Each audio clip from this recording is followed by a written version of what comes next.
All right, here we go. We're going to go live on YouTube right now. All right.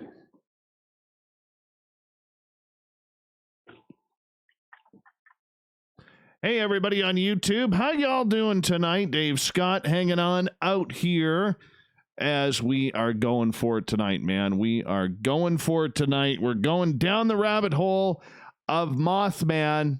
And I tell you, I am looking forward to it. I love shows like this. Bill Kousoulas will be our guest here momentarily. He's actually listening on into this as well. And you know what? We are going to, kind of just get into the whole myth, legend, and folklore of this creature that is steeped in history in West Virginia, Mothman. And we also got to wonder, is it the same Mothman that's now allegedly popping its wings around Chicago? Hi, Shanna Banana. How are you? And yes, I got my Marvin the Martian beanie or toque, depending on where you are located, on tonight. Felt like a toque kind of night. Is having a $15 monthly tier for a new web-based audio show considered woo? I don't know what that is, Barthel. I don't know what that is. Hey, Greco, what's going on? Brett, good to have you here. I already said hello to everybody else. Thank you, Renee. Bill, how you doing, man? I'm good, Dave. How are you doing tonight? I'm good. I'm stoked. I love the pre-chat on the show with the YouTubers as they start to filter on in. Well, absolutely. Hey, Bart, we can charge cheaper at only $14.99. $14.99, not $15. We are worth that penny savings. Oh, we're gonna have some fun tonight, Bill. We're gonna have total fun tonight. I'm looking forward to it. Me too, man. Me too.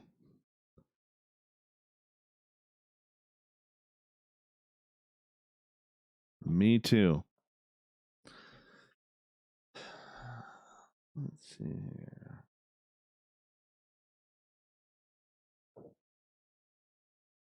Wait 2 seconds here. Hey, Video Game Master. We are about 2.5, 3 minutes from going here tonight.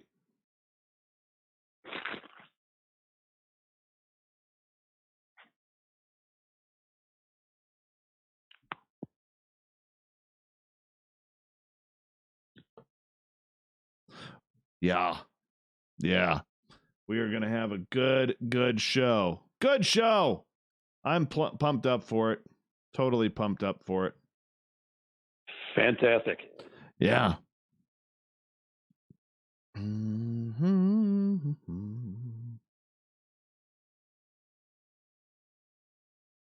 All right. About 2 minutes here, man. 2.5 minutes.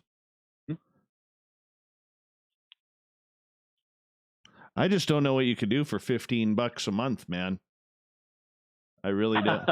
I really don't. I'm talking to one of the guys on YouTube right now. Okay. Okay. Yeah. I just don't know. I don't know.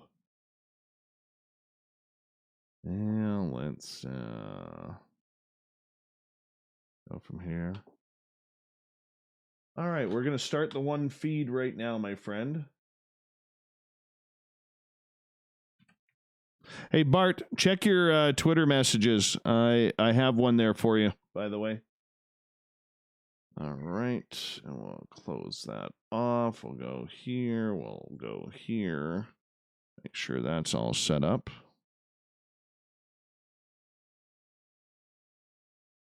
Our shows have been downloaded 2.6 million times off of Spreaker. Wow. That's kind of incredible. Wow. That's kind of incredible. Yeah, congratulations. Yeah, I just noticed that. I was like, holy shit, that's kind of cool. That is kind of cool.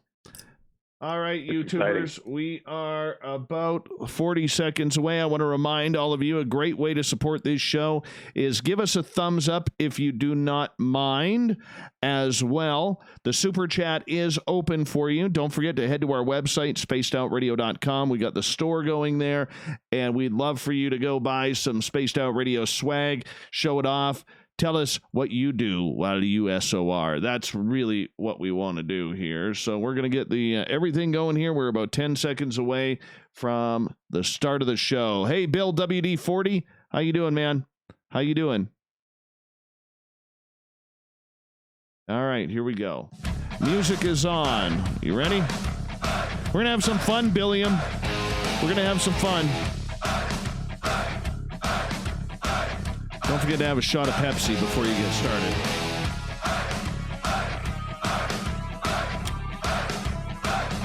Here we go, Bill.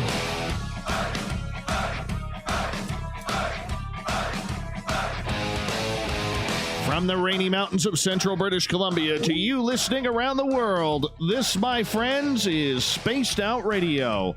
I am your host, Dave Scott, sitting in the captain's chair of SOR headquarters, welcoming you all to tonight's show. Yeah, we're going to have a good one as we spread this right across North America and on TalkStream Live 24/7 and Revolution Radio digitally. If you want to take a listen to our archives, they are free at youtube.com/Spaced Out Radio. Just do me the favor and hit that subscribe button. Our website is spacedoutradio.com, where we have a plethora of features for you, including Rocking Out to Bumblefoot, reading up on Captain Shirk's SOR Newswire, and much more. Don't forget to follow us on Twitter at Spaced Out Radio for the show, along with my own personal handle at Dave Scott SOR. Tonight's show is brought to you by, well, Chive Charities. Help make the world 10% happier by visiting Chive Charities today. You can find them on our website. In 1966, Point Pleasant, West Virginia, had something really, really strange happen. Yeah. A man-sized bird, big wings, big red eyes. What could it have been? This made national attention, national news, and then it led to something very, very ominous as the legend of Mothman was born. Looking into this phenomena for the last couple of decades is investigator and researcher Bill Kousoulas. And we're going to get into this big time with him tonight. This is one of those stories that just will not go away. As recently, over the last couple of years, there's been sightings in the Illinois through Indiana area of the United States, and we're going to learn all about this tonight.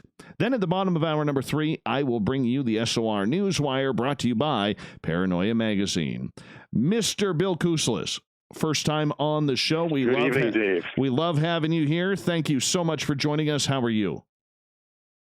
Hey, I'm fantastic. Thanks for the opportunity. Really been looking forward to this.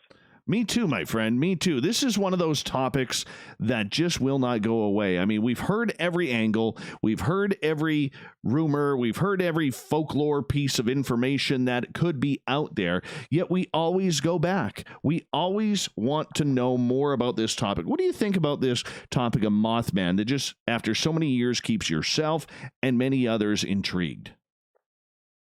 You know, it's just a fantastic, fantastic story. And I'll tell you, when you were just giving the introduction here, Dave, the first thing that came to mind to me, for those who have seen the movie, if you're included in that, there is a scene where Alexander Leak, who his last name, Leak, is actually Keel, John Keel's last name, spelled backwards. When Richard Gere is questioning him in the movie about, didn't you need to know what was going on with this whole phenomenon? Leak looks at him and says, we're not allowed to know. And to me, that's the part that's the most fascinating about this.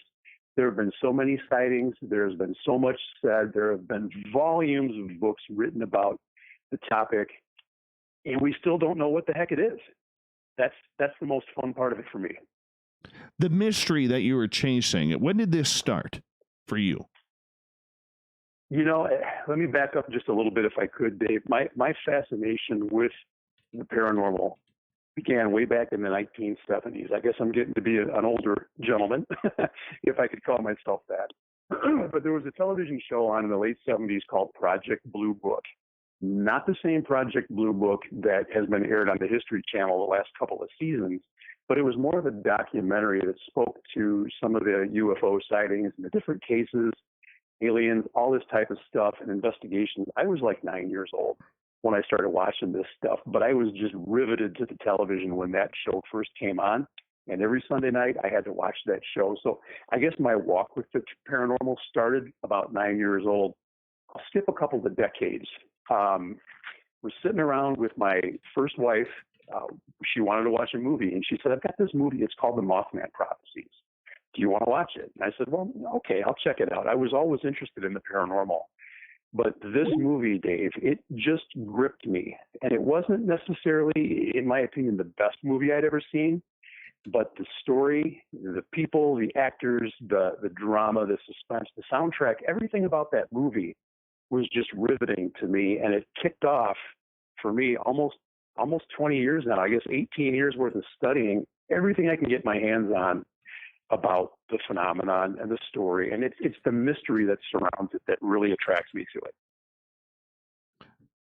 Over the years that you have been covering this entire field, this entire Mothman prophecy, or whatever you want to call it, you know, why the intrigue? Why the drive to try and figure out when this thing has been turned over more times than a rock on the beach looking for crabs, and yet here you are still going hard at it along with others? Yeah. And I would say here recently, there have been more and more folks that are truly interested in the whole phenomenon. I think, you know, for me, I'm going to date myself a little bit here, Dave. I was born in 1967. So looking back at that era is kind of historical for me. It's where I started. It's how I landed, you know, on this planet as a baby about the same time this stuff was happening. So looking back in that era, I think the historical aspect of it is what gets me, in addition to the paranormal phenomena that took place, you know, during that era, that 13 months, really, that was the big window of the activity that happened there. I'll tell you, my wife and I have been able to visit the Point Pleasant area. We don't live anywhere close to Point Pleasant. We're about a 500-mile one-way drive from there, but I like to tell people that the phenomenon is what brought me to Point Pleasant initially. The people are what brought me back. The people are just down home, kind-hearted, love to have conversations with you, into the folklore. Not everybody believes the legend. Some of them are kind of opposed to it. But what it's done for that community has been just amazing in terms of tourists and you just people that are interested in this phenomenon. They have visitors almost every day of the year from all walks of the earth that show up in Point Pleasant still looking into this. Outside of Mothman, do you get into the UFOs? Do you get into Bigfoot, Dogman, or anything along those lines? Just kind of on the periphery, really. You know, I mean, it's interesting to me. I enjoy getting information about different things. I've really been a fan of the Small Town Monsters productions, the things that they do, the Bray Road Beast. That's one of their things they've done. They've done an episode on Momo. They do some really neat things. But it's the Mothman that's had the pull on me more than anything else. Now, my wife and I are both kind of into the UFO aspect also. We belong to a MUFON group here in Illinois, but nothing pulls me like Mothman does. What's the draw to it comparatively to everything else? You know, I would say, and I let off here with the movie, but I think, I'm sure folks that are listening right now, and probably yourself as well, are aware that the movie is basically it's a Hollywoodized fictional portrayal of what happened in Point Pleasant, West Virginia. And that kind of got me interested in it. What really got me going was the book itself by author and investigator John Keel. And John Keel did most of his work in the 60s, 70s, 80s, and some forward of that also. But he investigated not just the cryptid aspect, the manifestations of the black-winged creature that came into the community, but there were all other types of phenomena that were taking place, both within that community and also within his home state of New York that he investigated that seemed to be very, very related to one another. He received a number of different prophetic telephone calls, people speaking in terms of channeling voices over the telephone. A lady that he knew by the name of J.P. Perro, who was an investigator in Long Island back in the 60s. There was just all kinds of stuff that was going on during that point in time. I would say probably the actual Mothman itself is, I hate to say it, but it's kind of the least interesting aspect of the whole mystery. To me, it's all the other stuff. The mystery behind it. You have been to Point Pleasant a few times here over the last 4 years.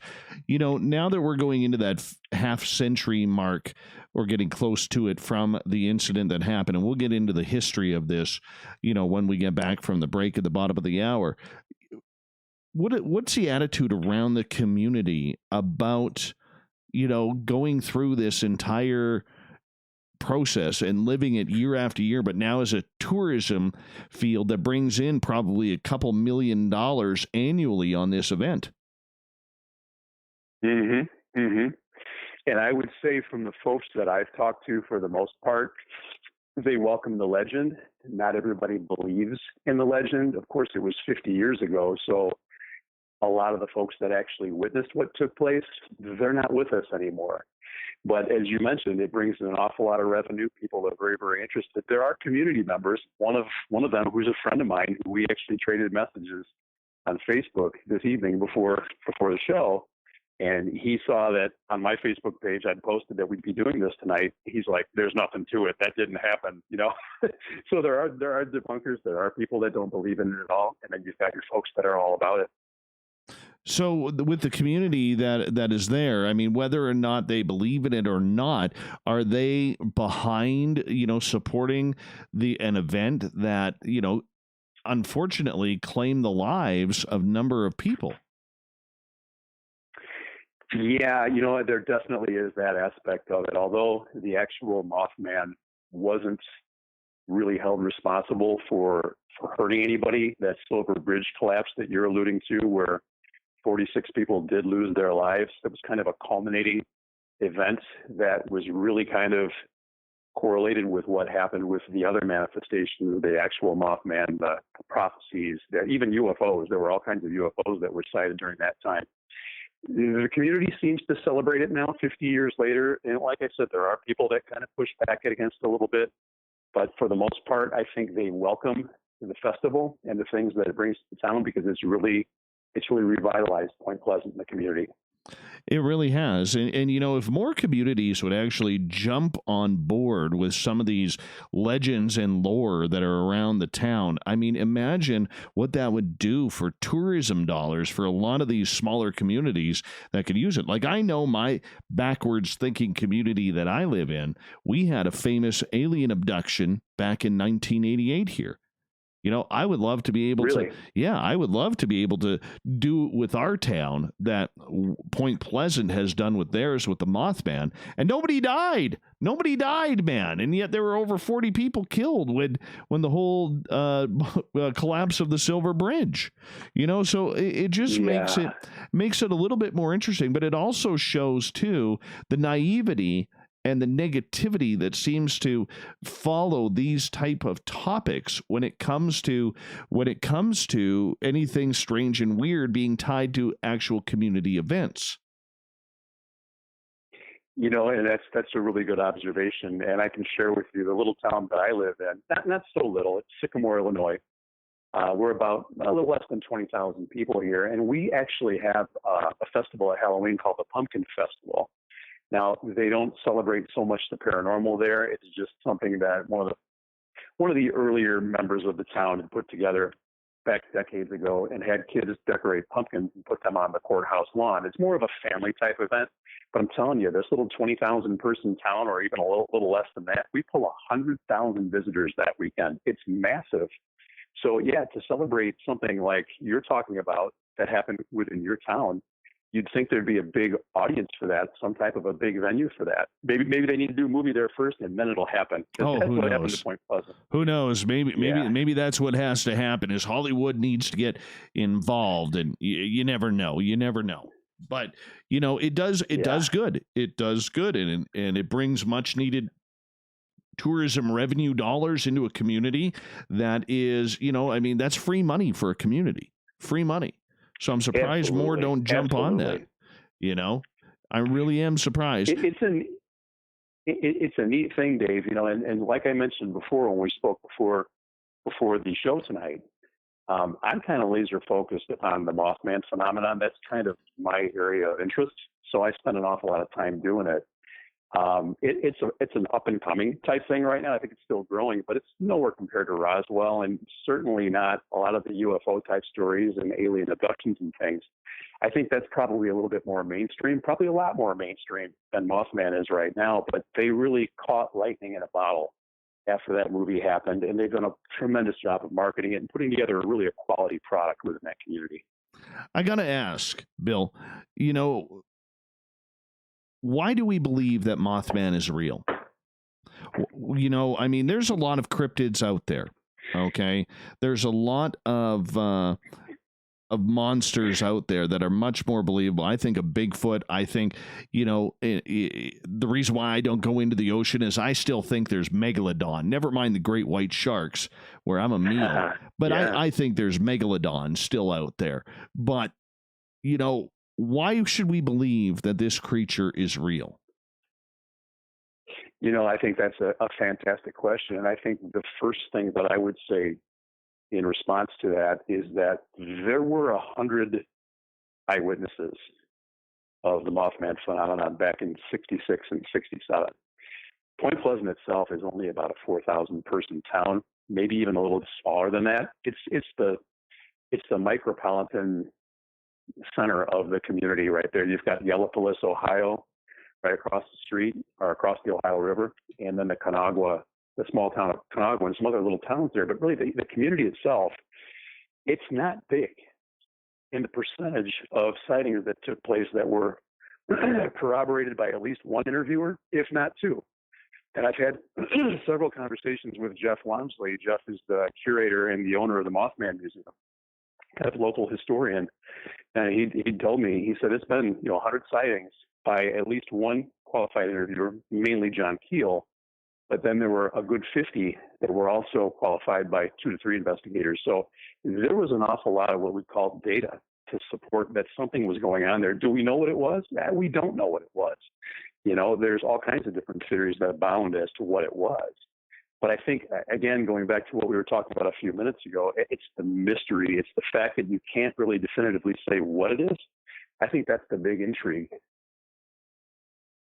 Really? So for me it is. Yeah, I think for me it is. Okay, so let's look into this from a paranormal aspect then. What is the community like as paranormally speaking? Because that entire Pennsylvania, West Virginia, Ohio area, there's something really screwed up about that place when it comes to everything strange and weird. And I mean that with all due respect and compliment. Mm-hmm. Mm-hmm. There's a different energy there. And I think that an awful lot of it goes back to the fact that there were significant battles that were fought. In Point Pleasant, it's stated in certain circles that the very first battle of the Revolutionary War took place within that area. Additionally, the fact that Native Americans basically were very concentrated within that area, there's a lot of lore that goes around with that. One of the theories about the Mothman itself is that it could well be a thunderbird or a Garuda, a manifestation of a Native American or even a Buddhist phenomenon that basically is kind of a harbinger, and not necessarily a harbinger of bad things, but just something that foretells significant events that are going to transpire. I think that's part of what the entire mystique is also with the Mothman and the Mothman prophecies, where the fact that that particular entity was seen as something that foretold possibly the Silver Bridge disaster. Well, I mean, but that's the big thing. When we get to the reality of this creature and the paranormal side of it, I mean, is it demonic? Is it something that we need to look into, Bill, and just say, there is something supernatural happening? Or is it just a bunch of young people who started a great rumor coming out of a retired nuclear facility and or weapons facility, and just grew into whatever it is from there. And I'd say that to answer your question about the possible demonic origins of the manifestation, I'm not an expert on demonology. I couldn't tell you a lot about that type of thing. There's certainly a sense of foreboding that I think was really well conveyed by a lot of the folks that were interviewed, both for the Mothman prophecies as well as some of the later date type sightings that have allegedly taken place in the Chicagoland area. So, I think whenever human beings encounter something out of context, something that we're not familiar with, it's outside of our comfort zone, especially at dark, which is when most of these things have taken place. Glowing red eyes, that would freak me out. That would scare me. And the first thing I think I'd want to do is to run for cover. Now, the flip side of that is there's a prolific author by the name of Andy Colvin, who has done an awful lot of research about the Mothman phenomenon also. And he subscribes to the perspective that the Mothman is more in line with the Garuda aspect that I mentioned earlier, that it's a protector deity, that it's there to warn, and even in some cases help us through trials that we go through in our lives. So I think that the perspectives are kind of all across the board. I lean more towards an angelic perspective than a demonic one personally, but I fear the devil and God. You know what I'm saying? Those are powers that are greater than I am. They fascinate me. Bill Kousoulas is our guest tonight on Spaced Out Radio. We have about 2 minutes here before we got to go to break at the bottom of the hour. Bill, you talk about this idea that it might be a Thunderbird. For people who do not understand what the Thunderbird is, could you break that down for us? Sure. A couple different perspectives again as to the Thunderbird. Now, the Thunderbird itself in Native American lore is actually a spiritual being. Takes upon a physical manifestation. It kind of flies with the lightning, so to speak. It rides with the thunder in Native American lore. Similar to that in the Buddhist ideology also, in that it's kind of an interdimensional thing that, again, you need to kind of fear it and respect it. But a lot of those belief systems subscribe to the perspective that this is something that is to be respected, and it may very well be foretelling something coming up that you need to be paying attention to. So why do you think it's prophetic? Well, to kind of dovetail that back into what I was saying a moment ago about the Mothman itself, and again, Coleman's perspective that the Mothman, and also John Keel, his perspective that the Mothman may well be a Garuda or a Thunderbird. Keel received all types of different prophecies, as we were talking about a few minutes ago. During that 13-month window in 66 and 67, he received prophecies that Martin Luther King was going to be assassinated. He was given a date. It didn't happen on the exact date that King was assassinated, but it happened 2 months to the day after it happened. Also, in the book Mothman Prophecies, Keel speaks to an alleged attack that was going to take place on the Pope at the time in Turkey. And sure enough, within the window of time or close to it that he was given this prophecy, there was an attempted attack on the Pope. He wasn't killed. I don't believe he was even stabbed, but an individual tried to take his life. Those are just two examples of some of the things that took place that corresponded with the phenomenon of the Mothman back in the 60s. All right, Bill, I'm going to get you to hold on right there because we're going to go to break at the bottom of the hour. Bill Kousoulas is our guest tonight. He's been researching Mothman for the last 20 years, and we're going to get into the history and go deep into that as we enter the second half hour of Spaced Out Radio right after this. Good job, Billiam. Good job. Are we doing okay here, sir? Yeah. Absolutely. You having fun yet? Good. Oh, I'm having fun. I'm just thinking and spitting stuff out as quick as I possibly can here. Just take your time, slow it down. Tell us a story, man. Tell us a story. Sure. That's all. So we'll do that. We'll get into the history of it all coming on in, and then in hour two we'll start to build up, what the creature is and where it's been sighting, why it's important, and then we'll get into the current sightings and kind of build a little storyboard of it all. Perfect. Yeah, that's what we do around here. It's all about storyboarding. All right. Yeah, this is fun. Mm-hmm. I think so. I think so. How we doing, YouTube?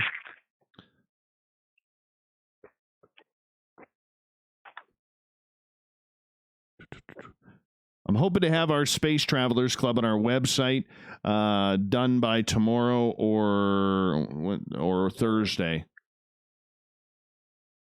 That's what I'm hoping for. So that way you can join on up there if you want as well.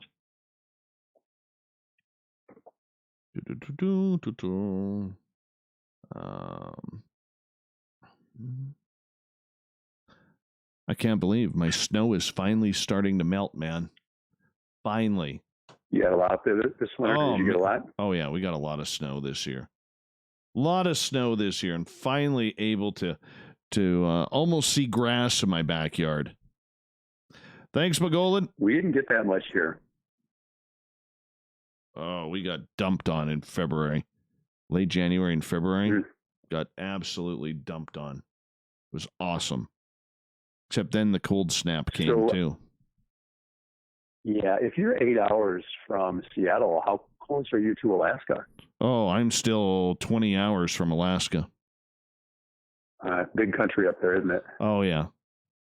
Big country, lawless highways. That's the way it goes. Everything a guy needs. Oh, yeah.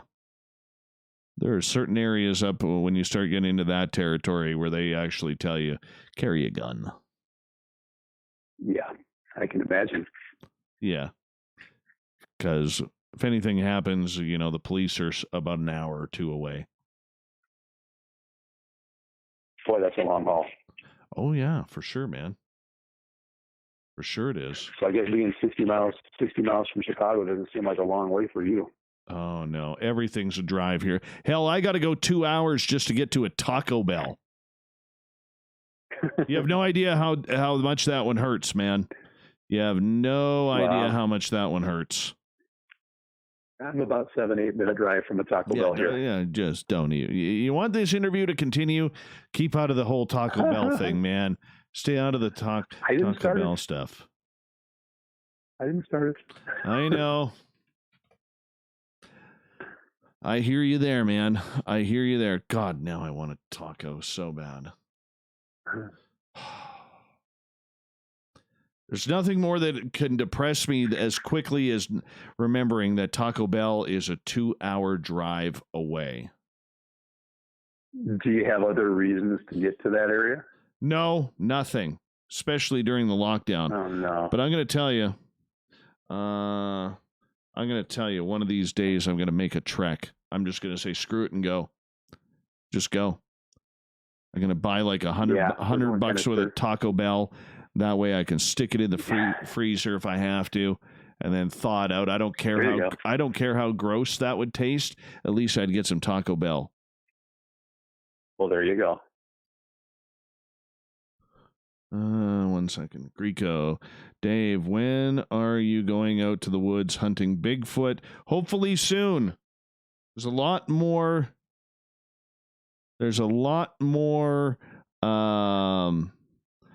snow out in the mountains than there is where I am, even though I'm on the mountain. I'm saying the higher mountains. So I gotta wait for that. I gotta wait for it to melt. Mm-hmm. Yeah, you've got a whole different set of conditions to deal with there than we do here. Yeah.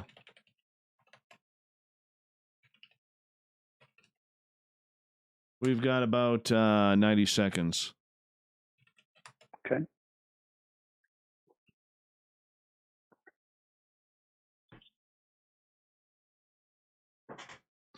All right. Oh.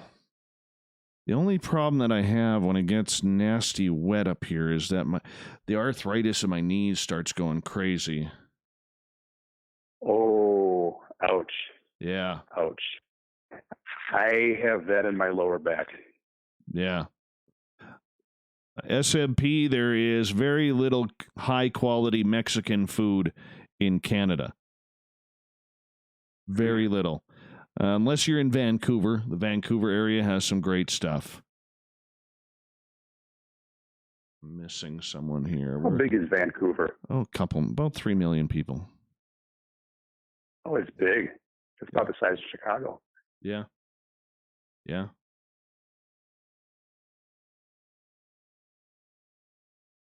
All right, we're down to about 30 seconds here, man. 30 seconds. Mm-hmm.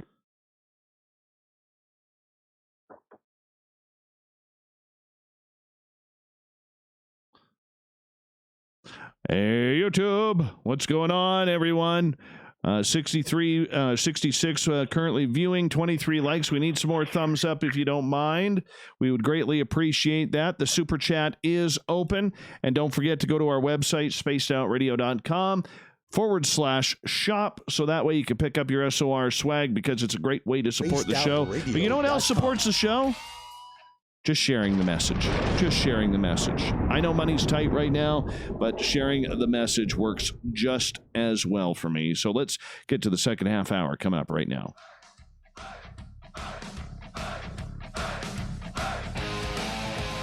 Welcome back to the second half hour of Spaced Out Radio tonight. I am your host, Dave Scott, sitting in the captain's chair of SOR headquarters. Thank you so much for joining us.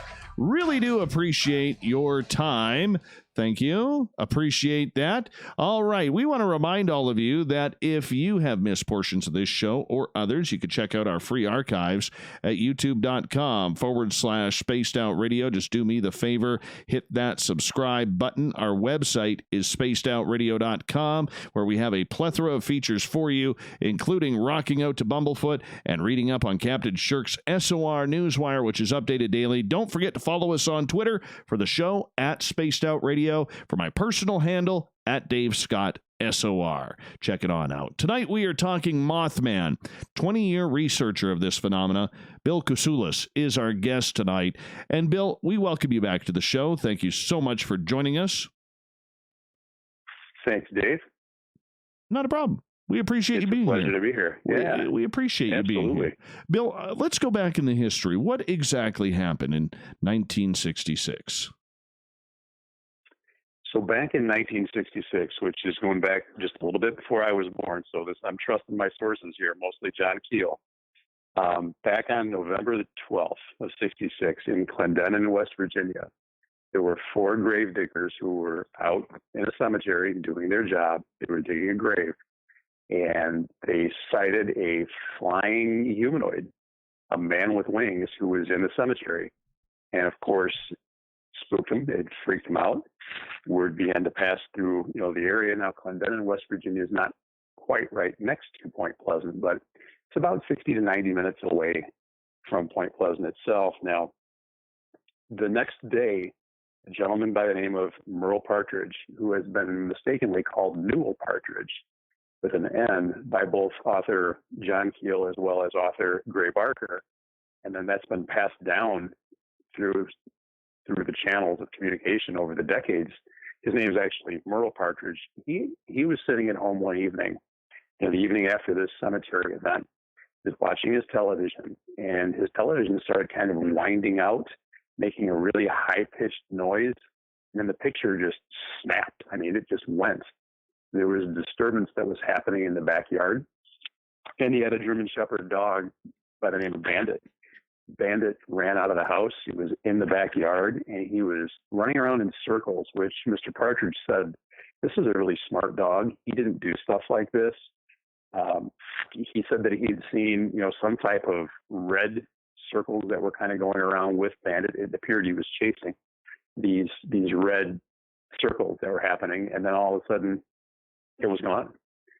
Bandit disappeared as well also, not into thin air, but he just disappeared, took off. They never saw the dog again. So that was the next, manifestation of something weird going on in West Virginia. Within a couple days after that, there was a sighting that took place in the McClintock Wildlife Preserve area It's also known as TNT area. TNT is in dynamite. That particular area back in World War II was an area where munitions were built for the war effort.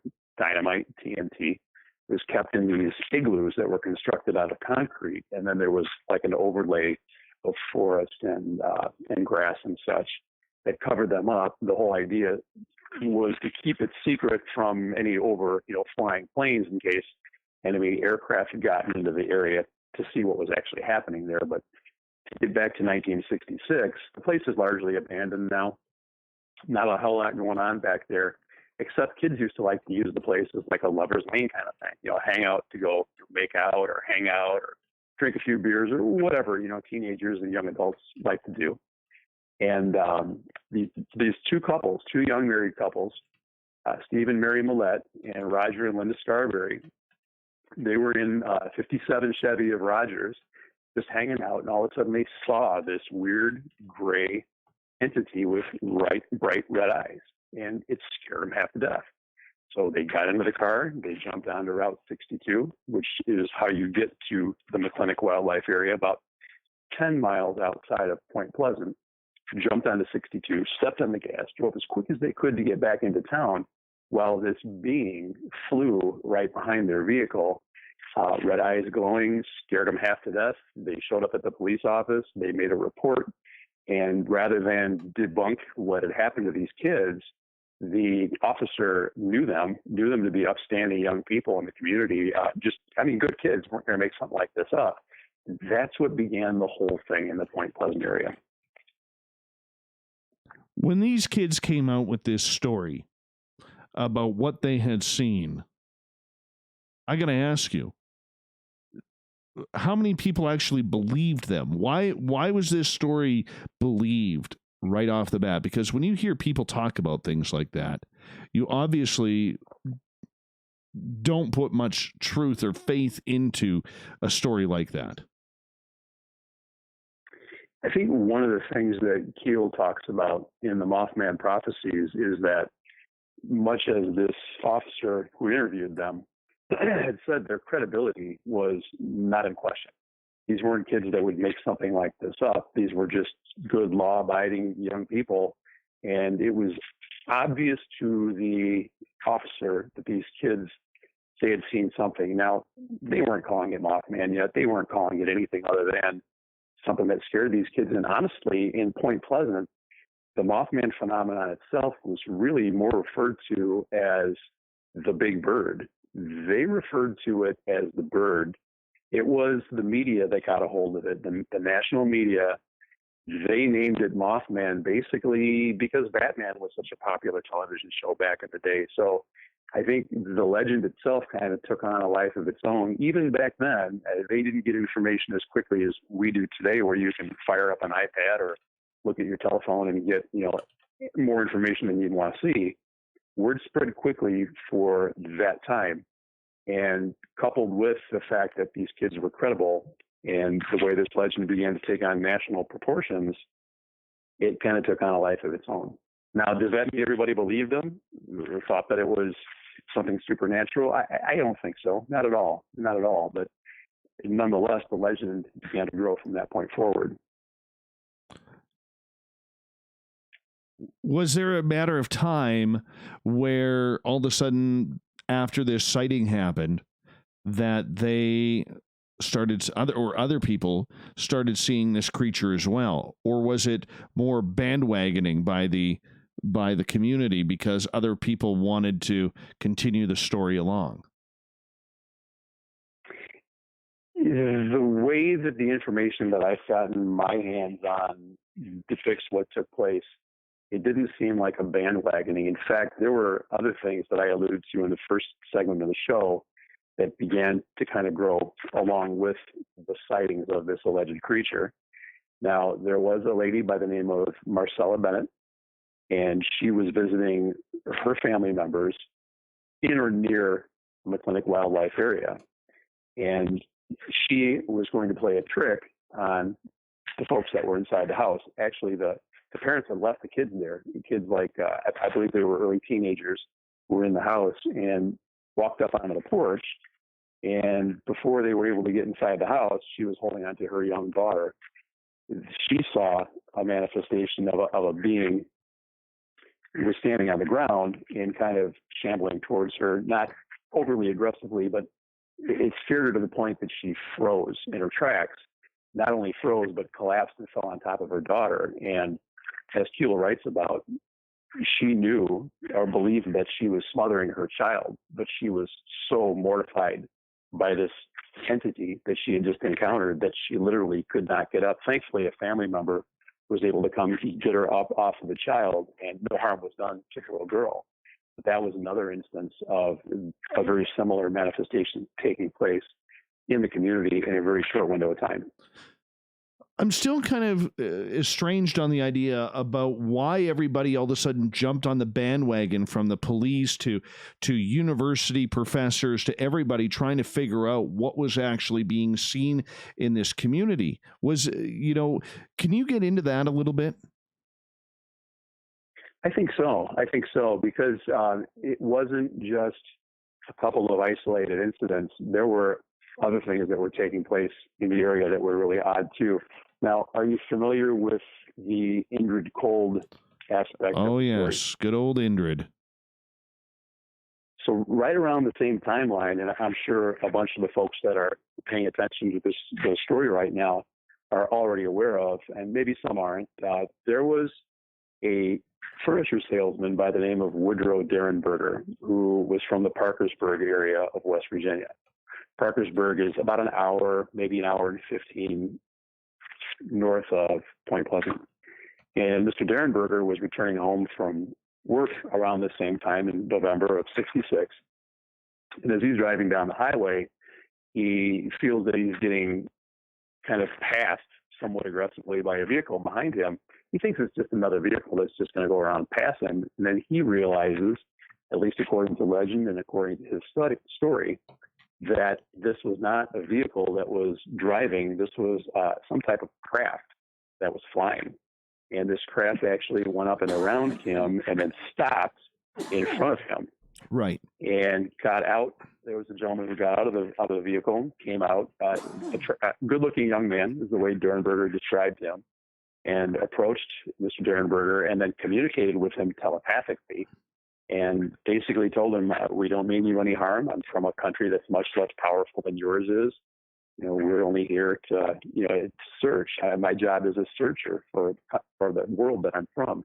So now you're not only having these Mothman type experiences with kids being scared, with community members being scared, but all of a sudden this other aspect comes in with this alleged space traveler who encounters Woodrow Derenberger. And according to Derenberger, this was not an isolated incident. He actually built a relationship with Indrid Cold and some of his colleagues, and he has books that he's written. His daughter has written a book also about her family's experience with the Indrid Cold phenomenon. So that was just another aspect of the whole Mothman prophecy story that arose during the same time. And what was the reaction from the educated or the lawful community on this? Did they actually believe that this was something that was happening in their community?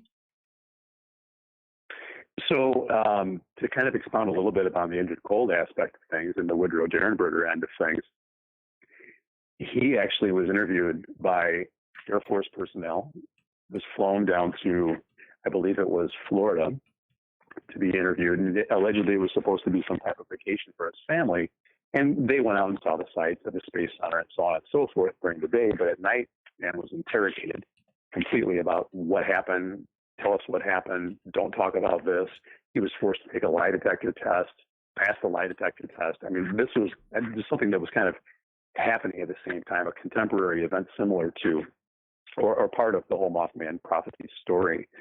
On the other end of the story, which is the Mothman or the main storyline of things, more and more odd things began to happen in the community. There was a time during '66 and '67 where the military came in and quarantined off the McClintock Wildlife Area, or the quote unquote original habitat, or at least as legend has it, that's where they said the Mothman was sighted the most frequently. And the public was not allowed to go in there and really question them. They were just basically held at bay. And in addition to that, Men in Black started showing up in Point Pleasant as well and trying to silence the witnesses to these different phenomena. So, I mean, all kinds of weird stuff was going on during these 13 months. It wasn't just this physical black being with red eyes that scared people. There were all kinds of other aspects too. And it almost looked like, or really, at least as far as I'm concerned, from what I've read and studied and learned from community members, there was a real shutdown, disinformation campaign going on about whatever it was happening around this legend too. Bill Kousoulas is our guest tonight on Spaced Out Radio, and we are talking Mothman tonight. Bill, you just mentioned the Men in Black and that they wanted to shut people up. That sounds kind of strange for the Men in Black to all of a sudden show up unless they maybe knew something was actually out there. Mm-hmm. Mm-hmm. It sure does. It sure does. And we haven't even spoken much about the lights in the sky and the UFOs that were sighted in addition to we'll get into that. Standard Cold and all that. That's another huge part of the story. So why the Men in Black? Well, again, I think to silence the folks. We got to know on our very first trip back in 2016 a lady by the name of Carolyn Harris. Okay. Now, Carolyn Harris has been in a number of different documentaries about the Mothman over the years. And in 2016, my wife and I decided to take a vacation. Jackie said to me, "Where would you like to go?" Let's go to Point Pleasant. Let's just do it. So we went down to see the Serpent Mound down in southern Ohio. And the next day we drove to Point Pleasant. Now, we arrived at the Mothman Museum after closing hours, but we kind of peeked our nose into a restaurant right around the corner, and Carolyn was the proprietor of that particular restaurant. It was called Heresy Steakhouse, also known as the Mothman Cafe. Now, Carolyn, and we'll talk about her throughout the show at various points, but she spoke to us about direct experience with the Men in Black. Really? Because she was 74 years old when we met her. Unfortunately, she passed away the same year. In 2016. But she talked to us about the Men in Black, and it was cute. The way that she described them was, she said they were government men. We thought they were government men. Interesting. Now, with these Men in Black that they were seeing, were they the prototypical Men in Black where, the black suits, the black hats, maybe not looking very human? Yes. But again, the only eyewitness that we spoke to during our visits to Point Pleasant of the Men in Black was Carolyn, who's since passed on. But she, like I said, she thought they were from the government, but I have heard different reports. Jeff Wansley is one of the folks I've gotten to know pretty well in the community, the Mothman Museum proprietor, co-founder of the Mothman Festival. And, he had spoken to, the fact that there's a very good chance that maybe these Men in Black were something else. Well, that's always the he was awfully thinking. Young. That's always the thinking. Yeah. On whether or not Men in Black is there two different types of Men in Black? Are there the governmental ones? Are there the alien ones? We really don't know. That's what makes it so intriguing. Mm-hmm. Exactly. And that could be a whole different topic for a whole different night. But the bits and pieces of what I've picked up on from, Men in Black and the research that I've done over the years, it leans more towards the otherworldly than it does towards the government. That's interesting. Now, why do you say that? Well, and Keel writes an awful lot about the Men in Black, as does Gray Barker. Gray Barker has a book called Men in Black, the Secret Terror Amongst Us. I think that's the name of the book. Fascinating read on Men in Black, and just talks about their really ethereal nature, the fact that they don't seem to really get how to be a human being, if that sounds correct. There was a lot of stuff that was written in the Mothman Prophecies by Keel, where he speaks of different, what he calls impersonators. You could tell they were trying to be human. They were trying to be military officers, Air Force officers and such. One of them in a restaurant who ordered Jell-O, took a look at it and tried to drink it instead of using a spoon. All kinds of just weird stuff like that. Gray Barker talks about one type of men in black that he called cadavers. He said they look like they're pasty white. They've been dug up from a grave. They just don't look human. They don't sound human. They don't move human. There's nothing human about them. So because there's a feeling that these men in black that are visiting are some sort of alien species, do you think they're tied to Indrid Cold? Or does the people investigating in town believe that? So the folks I've talked to in town, our conversations haven't really gone the Indrid Cold direction. Jeff Wamsley and I have talked about the Indrid Cold and Woody Derenberger aspect. We've talked about that a little bit. The other people that I've talked to in the community, we've talked more about Mothman. We've talked more about Indian folklore. We've talked about historical aspects of the Point Pleasant community. We haven't really gone a lot into the whole Men in Black area. We just haven't discussed that much. Oh, well, we're discussing it now, though, my friend. Well, you and I are talking about it. I want that. Yeah. I want that theory, man. What do you think? Think the Men in Black are, tied to Indrid Cold? I think I would just. So Andy Colvin, who's the guy who compiled all of John Keel's articles into 9 different fantastic books, talks about the Men in Black and goes in depth about them. Some of them being, again, possibly what he calls spooks. Secret government type, black ops type people. No real identities, disinformation specialists, et cetera, et cetera. But again, there's the other aspect, this Indrid Cold thing, and Colvin even talks about, he thought that Indrid Cold was actually more on the spook side than he was actually the otherworldly side. So, I mean, the jury's kind of out about that. That's another layer to the mystery of the whole Mothman prophecies phenomenon, is that we just really don't know. Oh, man. The mysteries are just so huge with this. Huge. It really is. It really is. I gotta say, man, that is one of the most intriguing parts about this, is how it does tie to UFOs and the legendary alien of Indrid Cold, if he really exists, because Indrid Cold also plays a huge role in the series Hellier that Greg and Dana Newkirk have created as well. I mean, there's just everywhere. Yeah, go ahead. What a fun series. You mentioned Hellier. Yes. And I'm sitting here with my stack of Keel books, Mothman books, et cetera, et cetera. I've got Secret Cipher of the Ufonauts right in front of me, like T. Ellen Greenfield. I saw Alan had actually kind of piggybacked on the thread that you put out earlier tonight. Yes. And he talks about Indrid Cold in that, and he gets into the numerology aspect of the names, and what a fascinating read that book is. I mean, just kudos for just a fantastic production. What a fun book that is. Yeah.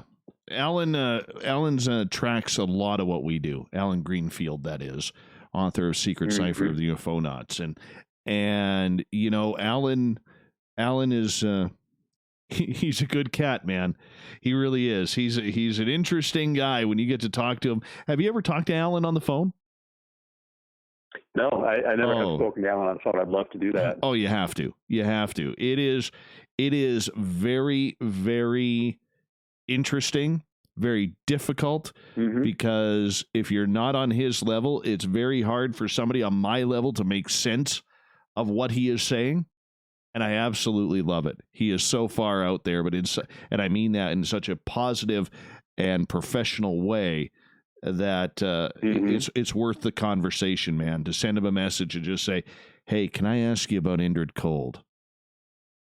Yeah. That could be a fun conversation. I really appreciate the way that he has put that book together. Oh, for sure. It's all over the place. It is.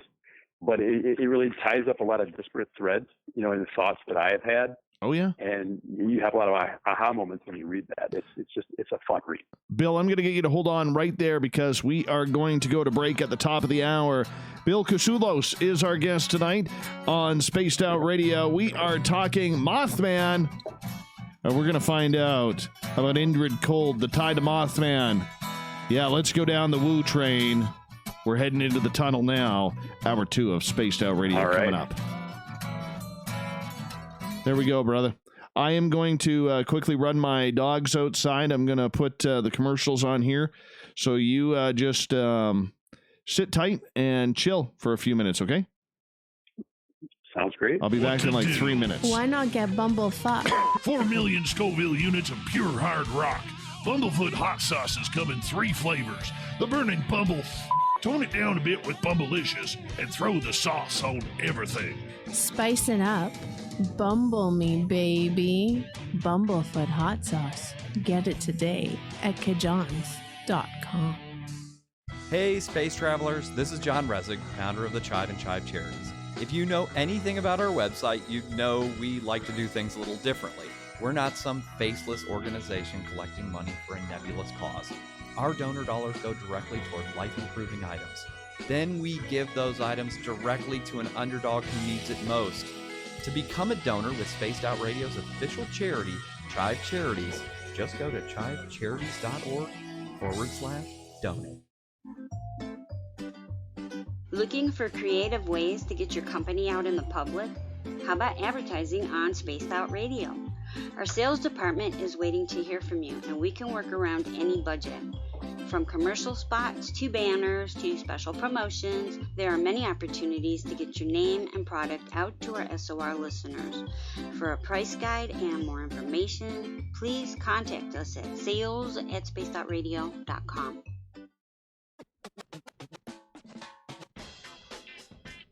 The SOR Vault is open for business, and do we have some cool swag for you to pick up? All you have to do is head over to our website and click on the SOR Vault. You have a variety of cool logos to choose from, and put them on anything you want. T-shirts, hoodies, hats, coffee mugs, you name it, we can get it to you. So do your shopping by supporting the store you love. Get your Spaced Out Radio swag at the SOR Vault today.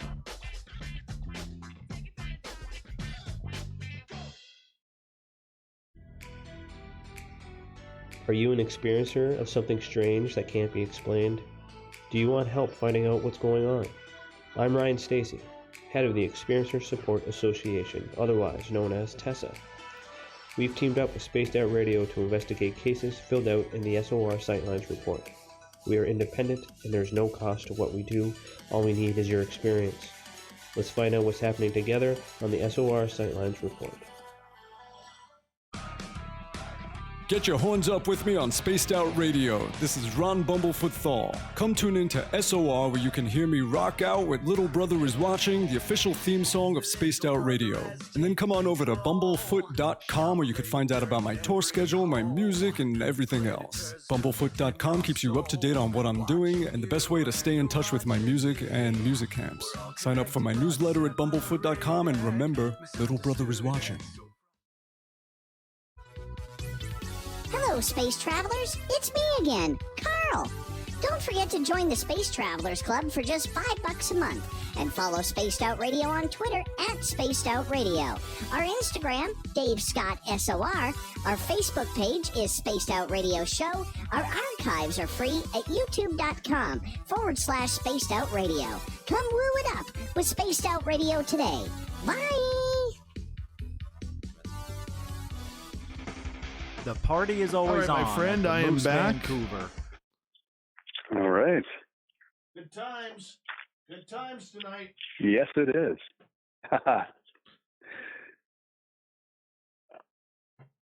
Oh, man. I'm loving this topic. Loving it. Well, it's near and dear to my heart. I love talking about it. Oh, yeah, man. Oh, that's good stuff. Good stuff, man. You know, during the time you took the dogs out, I just pulled up your Facebook feed here where you were speaking about thoughts about Mothman, and I pulled up Alan's comment. I'd like to read that when we go back, just to kind of kick things off, if that's okay with you. Yeah. Let me. Where is it here? I gotta find it again. Son of a gun. Where did it go? There we go.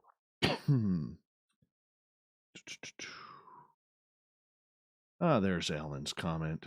I'll let you. Yeah, good old Alan. Good old Alan. Mm-hmm. Yes. Gotta love Alan Greenfield. Very much along the lines of John Keel and Andy Colvin here in terms of his interpretation of man. This.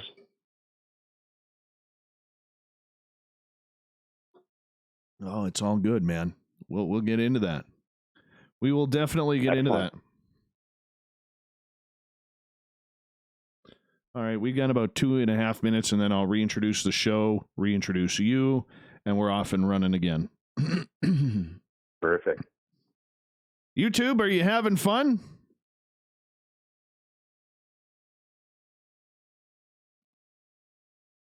I hope so.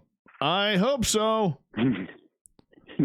Brutus, if I were a Mothman, I'm pretty sure I'd destroy sweaters just for fun. That is awesome. That is awesome. Sweaters. Yeah, because moths love sweaters. Yeah, I guess moth sweaters. Yeah. Yeah, there you go. Industrial size sweaters. Absolutely. Absolutely. All right, we've got about 90 seconds. 90 seconds. Hey, Jeannie, thank you so much for the super chat. Really do appreciate that. Thank you. Bart, Dave has a third nipple, and it is being lactating for the last 4 years. Well. Oh, my goodness. You weren't supposed to tell. You weren't supposed to tell. Thanks, A. Bauman. Another awesome guest. Dave, you're rocking it. Oh, no, it's the guests who rock it. I just sit here and look somewhat pretty. That's it. But you give us the platform, my friend. My leaky third nipple approves. Oh, my God. That is awesome. Friggin' awesome. Oh, Barther. You are incredible. Okay, we're down to our last 25 seconds here.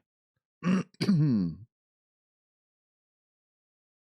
the Twitter crowd is going crazy on Taco Bell right now.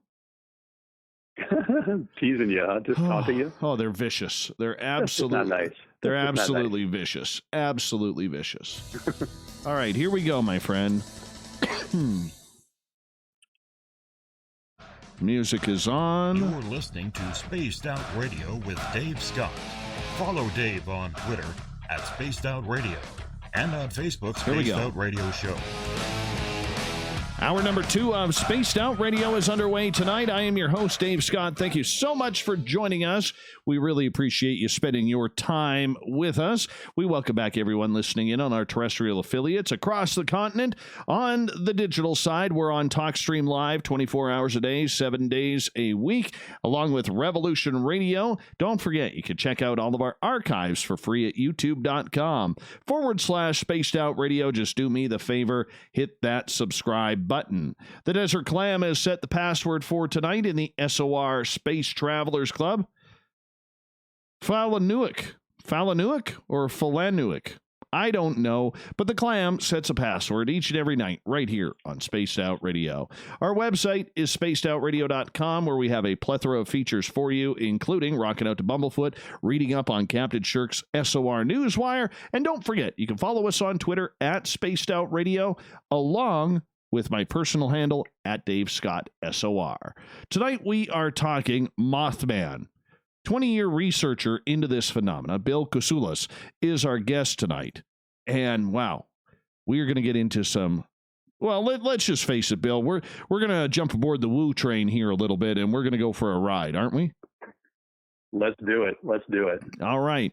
So for those of you who haven't responded to the thought of the Dave today, all right, because the thought of the Dave, I put it right towards Mothman. And that is, what are your thoughts on Mothman from the 60s to the sightings people are allegedly having today? And you wanted to get into Alan Greenfield's response on this. Yeah, I really would like to do that, because I think Alan really sums things up, Dave, in a much better way than I have thus far in the show. And I'd just like to read this if I could. Alan had said, Mothman, or Thunderbirds, have been around as long as people have, possibly longer. They are manifestations related to UFOs and Men in Black, or the constant shifting interactions with other realms currently best explained by theoretical physics, specifically the many worlds interpretation of quantum mechanics. Now, I really wanted to read that right there because, as I mentioned, I think Alan sums up really the crux of the way that both Mothman Prophecies author John Keel has theorized that he believes that Mothman really is what, in his word that he liked to use, a transmogrification of energy manifesting to the percipient in the way that the percipient is open to being able to understand that phenomenon. Andy Colvin, who has collected all of Keel's articles into 9 excellently written and compiled volumes, also speaks to a similar train of thought when it comes to what his perception of Mothman is. And with your permission, Dave, I appreciate you letting me kind of kick things off the second hour to sum that up, because I think Alan did such a nice job of wording the same thing that I've thought and have kind of come to understand in the limited bit that I can of what this thing might be, you know? It always seems to tie with Alan to aliens, ultra-terrestrials, because he doesn't like the word extraterrestrials. And Alan, if you're listening tonight, hi, how are you? Can't wait to get you back on the show. But I mean, what do you buy with that? Because Alan's a little bit deeper than what we normally get into.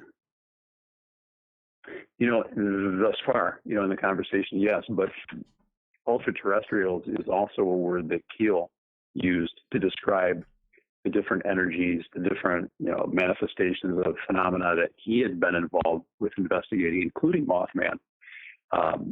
Believed that he didn't buy the whole nuts and bolts UFO type theory, even though he was a ufologist before he investigated Mothman.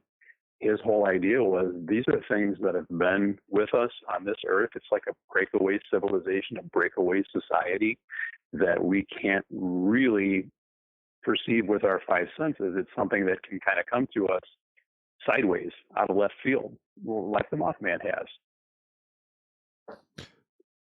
Alan also is very, very involved with Indrid Cold as well, who you mentioned. Mm-hmm. Mm-hmm. How does it tie in? Yes. You know, and I am not as familiar with Alan's publications as I am with Keel's or Colvin's, but the little bit that I've read of Alan's work, meaning the complete secret cipher of the Ufonauts, he does speak of Keel. He spoke to, I want to think, and again, I'm not an expert with his stuff, but I want to say that there was an encounter that somebody allegedly had with Indrid Cold. He was living in, I want to say, in southern West Virginia, not quite the Point Pleasant area. I mean, as recently as the 70s or 80s, if that sounds correct. I'm kind of I'm stretching a little bit here to try to recall this specific incident, but yes, he does talk about Indrid Cold, and several times within that book. Okay, so getting back to Indrid Cold, you know, I mean, we hear this with the Kentucky Goblins. We hear this with a lot of East Coast chatter regarding the strange and weird. Why is he so prominent in everything that seems to happen that's strange in that triangle of West Virginia, Ohio, Pennsylvania? Yeah, and that's an interesting question, Dave. As you mentioned earlier, that whole area just seems to be steeped in all types of odd paranormal occurrences. Yes, Indrid Cold is a certain aspect of that, both, you know, especially with the new popular series, Hellier. He's a piece of that. They speak to him in that series. Obviously, in the Mothman Prophecies, being a contemporary of the Mothman phenomenon and a component of the Mothman Prophecies book, he's there as well, too. The rest of it, though, as far as the East Coast is concerned, Andy Colvin had a really interesting theory that perhaps Indrid Cold wasn't an ultra-terrestrial, wasn't a man in black, wasn't a spaceman, but was actually part of the mafia. Really? So that's just another odd aspect, theory that Mr. Colvin has come up with that it's worth looking at. You know, it's worth considering. UFOs. You also mentioned right before the break that there were a lot of UFOs hanging out around the area and being seen. Yes, absolutely. And Carolyn Harris, who we talked about a little bit a few minutes ago before the break, talked to us about the beautiful lights in the sky that they saw back during the Mothman phenomenon. In fact, one of the things about the actual Mothman 13-month window in Point Pleasant in the 60s that isn't mentioned as prominently was there was a ton of ufological activity. There were all types of sightings, different spacecraft. There was actually a Red Cross bloodmobile that a young gentleman was driving along with a companion. I believe she was a nurse, was in the passenger seat as they were kind of driving in the Point Pleasant area, and they noticed out of the corner of their eyes an alleged space ship that kind of swooned in on them, and there were some tentacles kind of coming out of the spaceship itself. It looked like perhaps it was trying to get blood from the vehicle, and that's one of the things Keel talks about in the Mothman prophecies, is that it seemed to be able to find women during their monthly time. For whatever reason, this energy seemed to seek out women on their cycle, which is another bizarre aspect of blood and what have you. So a lot of ufological activity. There's actually a chapter in the Mothman Prophecies book that's called Purple Lights and April Foolishness. And it just speaks to some of the lights in the sky and the different craft that we're seeing, and just some of the odd telephone calls that were being received by different people, both within Point Pleasant and even more specifically in New York, where Keel was from at the same time.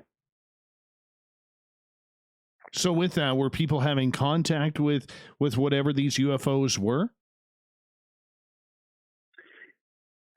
I don't believe there was ever any contact in terms of any like alien presence that had come to visit somebody or perhaps attempt to abduct somebody of that nature. I believe there was some missing time that took place. There were people who had lost certain time. In Gray Barker's book about the Mothman phenomenon, which interestingly came out 5 years before the Mothman prophecy did, and it was kind of more fictionalized. Barker was more seen as somebody who got creative. He used a lot of creative license with his investigations, even did some hoaxing. So his credibility isn't as strong as Keel's is. But there were chapters in his book, The Silver Bridge, where he talks about different manifestations of this Mothman energy being in bedrooms with different people, awakening them, scaring them half to death, then disappearing. That energy was present there. It really was. Never any real attacks. Nothing really spoken to this energy really hurting anybody directly, but a lot of fear involved, a lot of odd occurrences, energy sense, weird telephone calls, things of that nature. A lot of that took place during that same time. Bill Kousoulas is our guest tonight on Spaced Out Radio. We are talking Mothman tonight. So in regards to these UFO sightings, do you think that's what brought the Men in Black to Point Pleasant? It could very well have been. I mean, there's also the theory, and I'm not so sure that I don't, at least in some ways, subscribe to the possibility of Mothman perhaps being an alien presence that did arrive with some of these spaceships. I mean, those things occurring at the same time, you got to stop and you've got to at least investigate that aspect of things. So to your question, I think that quite possibly that was what drew them, although the legend itself, the UFO aspect, isn't nearly as prominent as the Mothman aspect is. Interesting. So getting back to the creature, when these strange occurrences started happening, the people who had their sightings of this creature, was there any type of communication, albeit vocally or telepathic, from it? Not really telepathic, except in terms of one of the percipients that Gray Barker speaks of in the book, The Silver Bridge. There was a woman who he said she had second sight, so she had some psychic perceptive ability. She was able to, pick up vibes and have certain predictions and such, and didn't see it so much as a gift as something to be kind of afraid of. She had sensed that she thought there was a sadness to the Mothman energy, that there was some type of misplaced, I'm in the wrong spot. And in fact, she was a very religious woman, and she'd actually taken time and actually prayed for the Mothman itself. So in terms of actual communication, words, visions, that type of a thing, not so much of that, but this one particular individual did sense that perhaps it was lost, perhaps it was trying to find itself. Perhaps it was even scared. So, was anybody physically attacked previous to the collapse of the Silver Bridge? Nobody was attacked. No, people were chased. There was a shoe store manager by the name of Tom Urey, who in broad daylight was chased by, he called it a big bird. He didn't describe it as a Mothman, but he actually, again, high-speed type chase. This bird just tracked right with him and never harmed him, never caused his physical being any pain or anything like that. But no, to answer the question, there wasn't really any type of physical harm that happened to anybody outside of the, and I don't want to use the word coincidence, but the timeliness of the Silver Bridge collapse. That's the only thing that's ever really been hinted to, that there was some type of physical harm that was done to anybody. But, you know, I don't know. My personal thoughts are, I don't believe that this Mothman energy phenomenon, ultra-terrestrial, what have you, I don't believe that it caused the Silver Bridge. That's not what I think. Well, let's get into the Silver Bridge collapse. December 15th, 1967. What happened? So what happened was, it was a very cold winter night. People were out December 15th. It's 10 days before Christmas. It's rush hour, not that Point Pleasant, Gallipolis, Ohio, or big towns, but any town experiences some extra traffic around that time of day, 4:30, 5 o'clock. People are getting off work. People are out doing Christmas shopping. Silver Bridge itself was built in 1928, and it was built according to 1928 standards. It wasn't built with 18-wheelers in mind. It wasn't built with, several thousand-pound vehicles in mind. It was a 2-lane bridge. It was built by what they call an I-bar construction, so kind of one link into another link and another link that kind of combined the structure of the bridge itself. And the lights on the bridge, ironically, both turned red at the same time. So the folks that were traveling from West Virginia to Ohio, they stopped on the bridge, and vice versa. That traffic was stopped also. Now it should be red-green, so one side can go, but this wasn't the case. And Keel uses the word recalcitrant in the Mothman prophecies. The lights they weren't working. And for years prior to December 15th, 1967, people had, this idea that this bridge is kind of rickety, it's kind of old, and one of these days it's just going to fall into the river. And lo and behold, it filled up with all these different vehicles, way too much weight.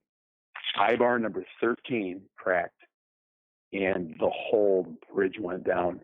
And according to residents, locally in the town, Denny Bellamy, who's in a couple of different documentaries, both The Mothman of Point Pleasant as well as Eyes of the Mothman, speaks in both of those about, people were just chit-chatting and visiting, and before you know it, bridge goes down in a few seconds, it's over.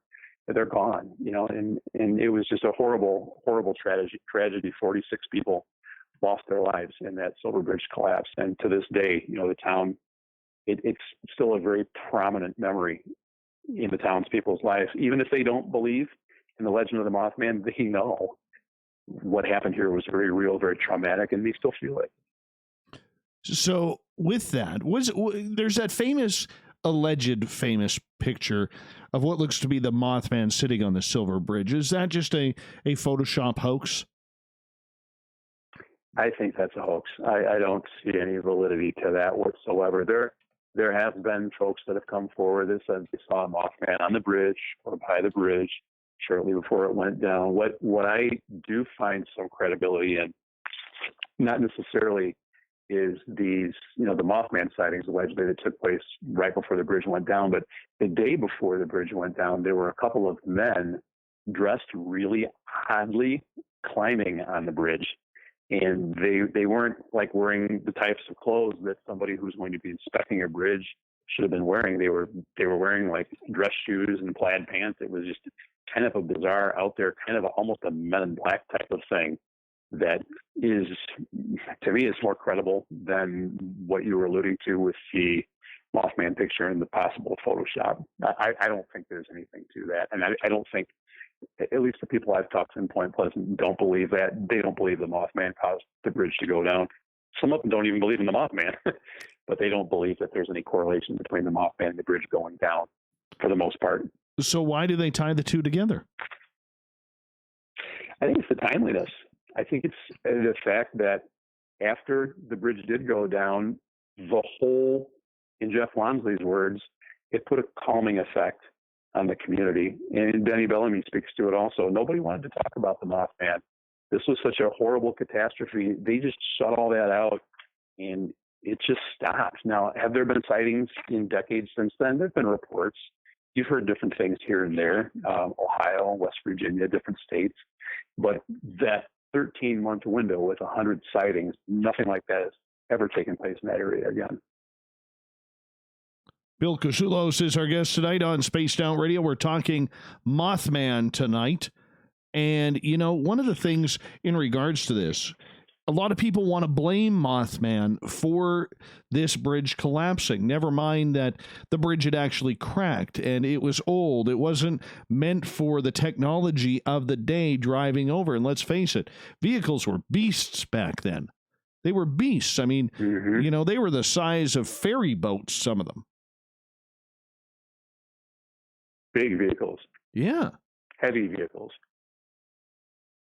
Real American steel. Yeah, I've not been one that's ever subscribed to the Mothman being there to cause harm. I'm more in the Colvin camp of, you know, to me, it sounds like it's an ultra-terrestrial. It's something that's predicting things. Perhaps it predicted that something catastrophic was going to happen and that was the catastrophe that happened. In fact, Keel had thought that one of the chemical plants was going to explode. He thought some other different type of disaster was going to take place. In fact, he went to great lengths to try to get a hold of his colleague, a lady by the name of Mary Heyer, who was a newspaper reporter who was all about this entire phenomenon. And the two of them paired up and they really studied this whole thing.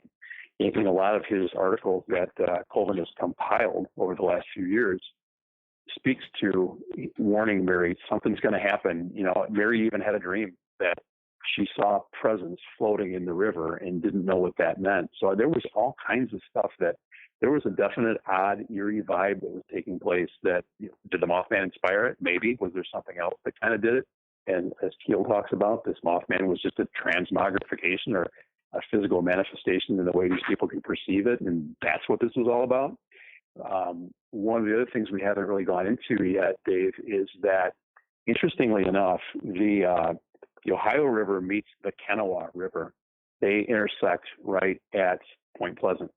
And actually, George Washington named the town of Point Pleasant. He called it, this is a pleasant point where these two rivers meet, and then they flipped the name around to Point Pleasant. Now, what I'm driving at here is that this is not the first bridge collapse that happened over the Kanawha River. This is the famous one. This is the one we know about that's associated with the Mothman.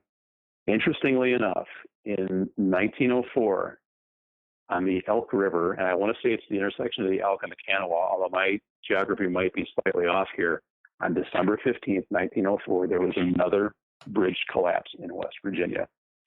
Same day, different year. Odd, eerie stuff. That is completely freaky.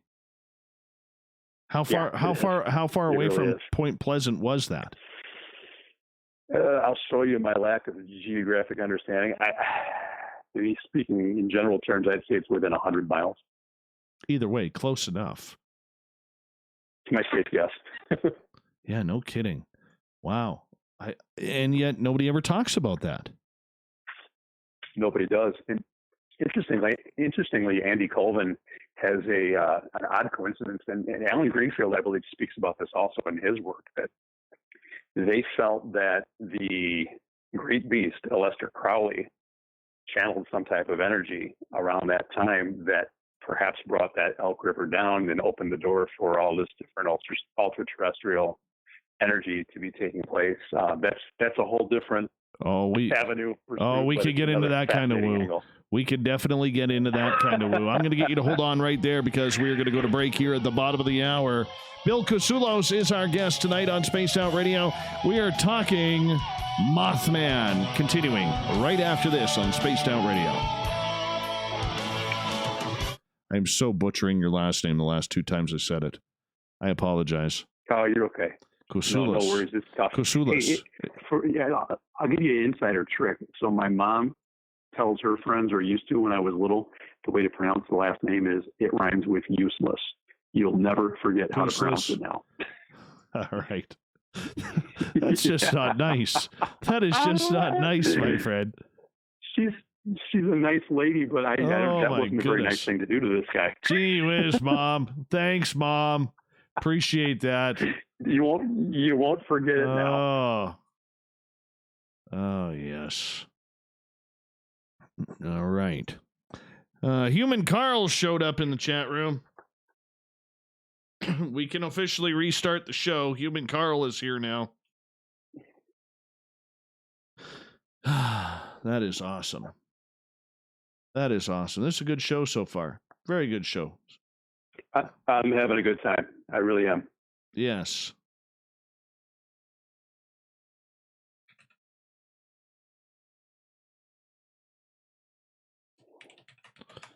All right. We'll get to a couple audience questions coming up when we come out of the break. Sure. Yeah.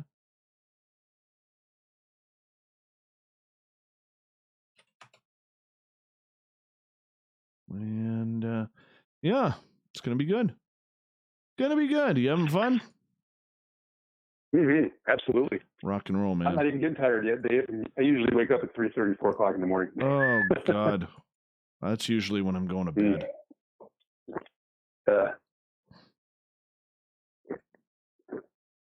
How you holding up?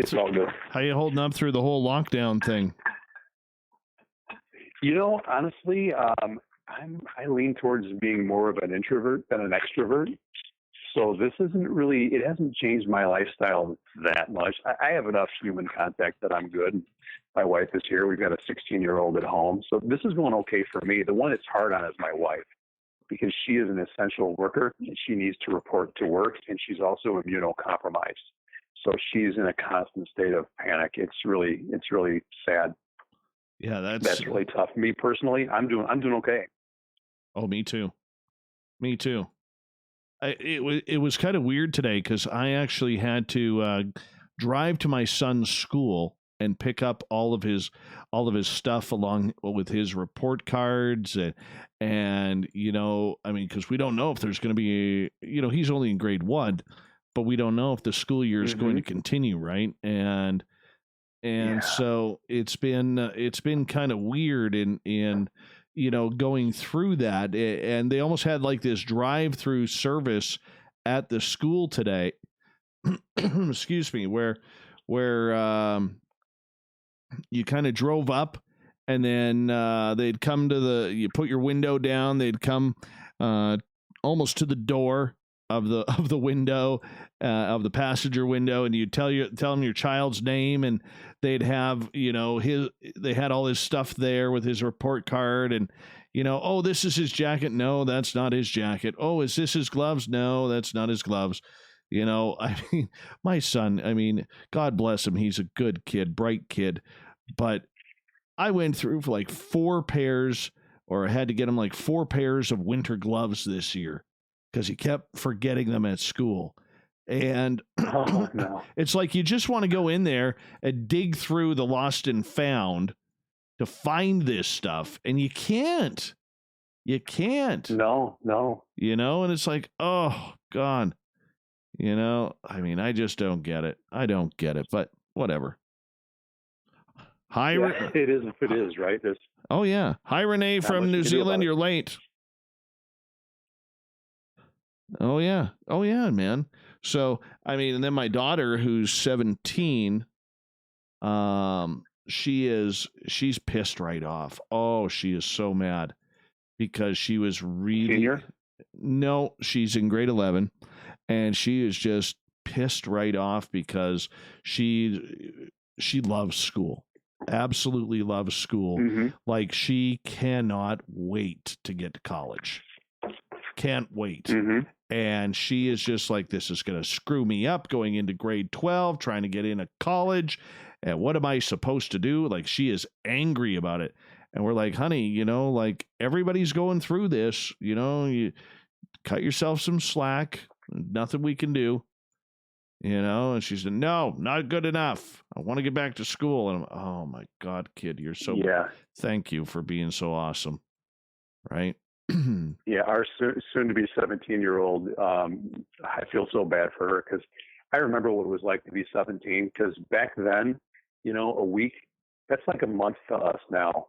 I mean, that time just drags and drags and drags and drags for her. And she's a social person. I mean, she wants to be doing things and seeing friends. And, she does well in school, but she's not one that loves school. But she wants to be there for the social aspect of things. They're just missing all that.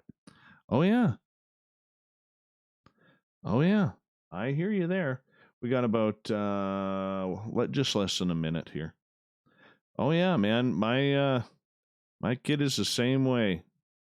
And just, you got to feel for him. You do. I mean, yeah.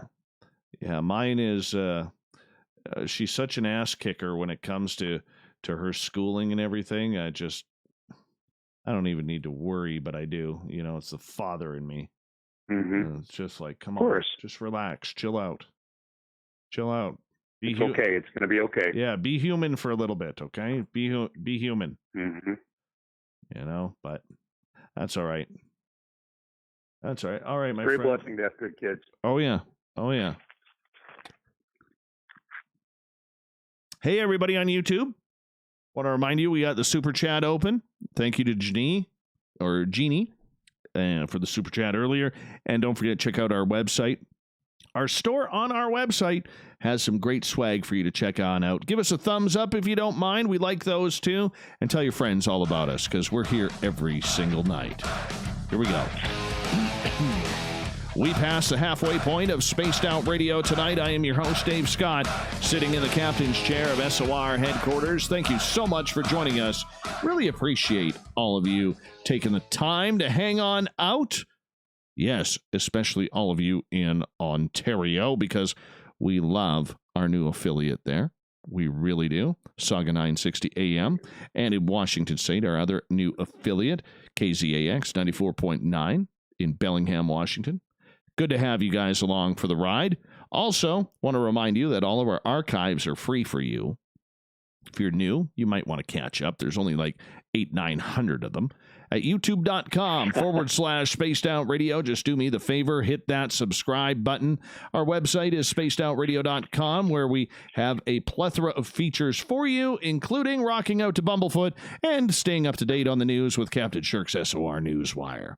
We are talking about Mothman tonight. This gentleman's been doing the research, investigating for 20 plus years. We have Bill Kousoulas with us, and we really appreciate that. Bill, welcome back. Thanks, Dave. Not a problem, my friend. Thank you for coming in. All right. Absolutely. Got a couple questions from Gail, because she's going to kick my butt if I do not ask them. She is asking, is it possible Mothman was attempting to warn the residents of Point Pleasant of the imminent collapse of the bridge? Oh, I think that's exactly what happened. I mean, John Keel likes to say that belief is the enemy of truth. So I try to steer away from belief, because I don't think any of us really knows. But I think in my heart of hearts and through things that I've investigated about the Mothman phenomenon, I do think it was a harbinger. I think it was trying to warn. I think it was communicating with people within the community. And again, not just there, but in other places as well, too, with some of the prophecies that were received by John Keel, by residents of Point Pleasant, by people in Mount Misery in Long Island, which we haven't gone into a whole lot. To answer your question, Gail, yeah, that's what I think. My best educated guess is I think it was a warning. Okay, I want to expand on that a little bit. Why do you believe that this was something that was trying to forewarn the community? What would be the purpose of that? You've been in this field deeper and longer than I have in terms of the ufological, and I'm sure you're familiar with the term space brothers. Yes. The folks from outer space who are benevolent, and they're looking after our development, and they're trying to help foster good things for the human race. And I don't know that these are the exact type of energies. I mean, this stuff is all conjecture, really it is. But because the visions happened, because Mary Hyre had the dream of the presence floating on the river prior to the bridge going down, because the Mothman never actually physically harmed anybody, and because all the different prophecies were delivered to different community members in both New York and West Virginia and directly to John Keel, those prophecies that were received, like we talked about last hour with the Martin Luther King assassination, as well as the Pope and the attack that was thankfully thwarted on his life, to me it stands to reason that that line of prophetic warning was going along the lines of more benevolent purposes than malignant ones. I mean, that's what I've kind of come to, not necessarily concluded, because I think, again, this is all conjecture. All of this stuff is, because we don't really know, but it just, to me, stands to reason that they were warnings not to harm people, but to protect them or warn them from potential disaster. All right. I don't know if I put personal stock into that, but I mean, hey, stranger and weirder things have happened. You know, they really have. Hey, and the good news is you don't have to buy it. I think we can all subscribe to the whatever thoughts we have about this whole thing, because I don't know that we're ever really going to know. That's where my thoughts have led me. Before we get to Gail's next question, and there's a couple more, I just want to ask you, in regards to the Mothman and everything and you've mentioned the prophecies of John Keel, for people who may not be familiar with that, what do you mean by the prophecies? Sure. So, and just to back up a little bit on John Keel, and not to be redundant, but John Keel was a screenwriter in the 60s. He wrote skits and jokes for Merv Griffin and other folks that were on television, and decided this wasn't a fulfilling way of life for him. He was getting paid well, but he hated what he was doing, got into ufology, started studying that, and then got into the Mothman aspect of things, kind of as a side venture, almost like a weekend excursion type thing, but it turned out to be a decade-long investigation for him when it was all said and done. But, it just, the prophecies that he received and the information that was given to him, either channeled through a lady by the name of J.P. Perro, who was another investigator in New York. She delivered messages to him from, we used the word ultra-terrestrials before, from different individuals. Right. One of them that went by the name of Apol, A-P-O-L. Okay. They just gave them all kinds of different information. Some of it never really arrived at a logical conclusion. Some of it seemed to be wild goose chases, but then we have these other ones that we're talking about in terms of the Martin Luther King assassination attempt and the Pope assassination attempt, and other things were happening as well too. Those were some of the prophecies that were received by John Keel. Gotcha. All right. So as we move on here, I want to ask Gail's second question. She is asking, did Indrid Cold ever speak of Mothman or what his purpose was? I do not believe so. No, I don't think that there was any cross-pollination between those two alleged entities, or I don't believe, no, Cold never spoke about Mothman itself. Now, in the Mothman Prophecies movie, they combine the Mothman phenomenon with the Indrid Cold phenomenon and kind of tie it all up into one entity, but that's not the way the books have depicted those two energies. They're entirely different, and it was never alluded to in the text that they were, like I mentioned, I used the word cross-pollinated or connected, or that they talked about each other. All right. Sparkles has a question. She was asking, when people saw this or have been seeing it recently, are there any sounds that have been observed with the sightings?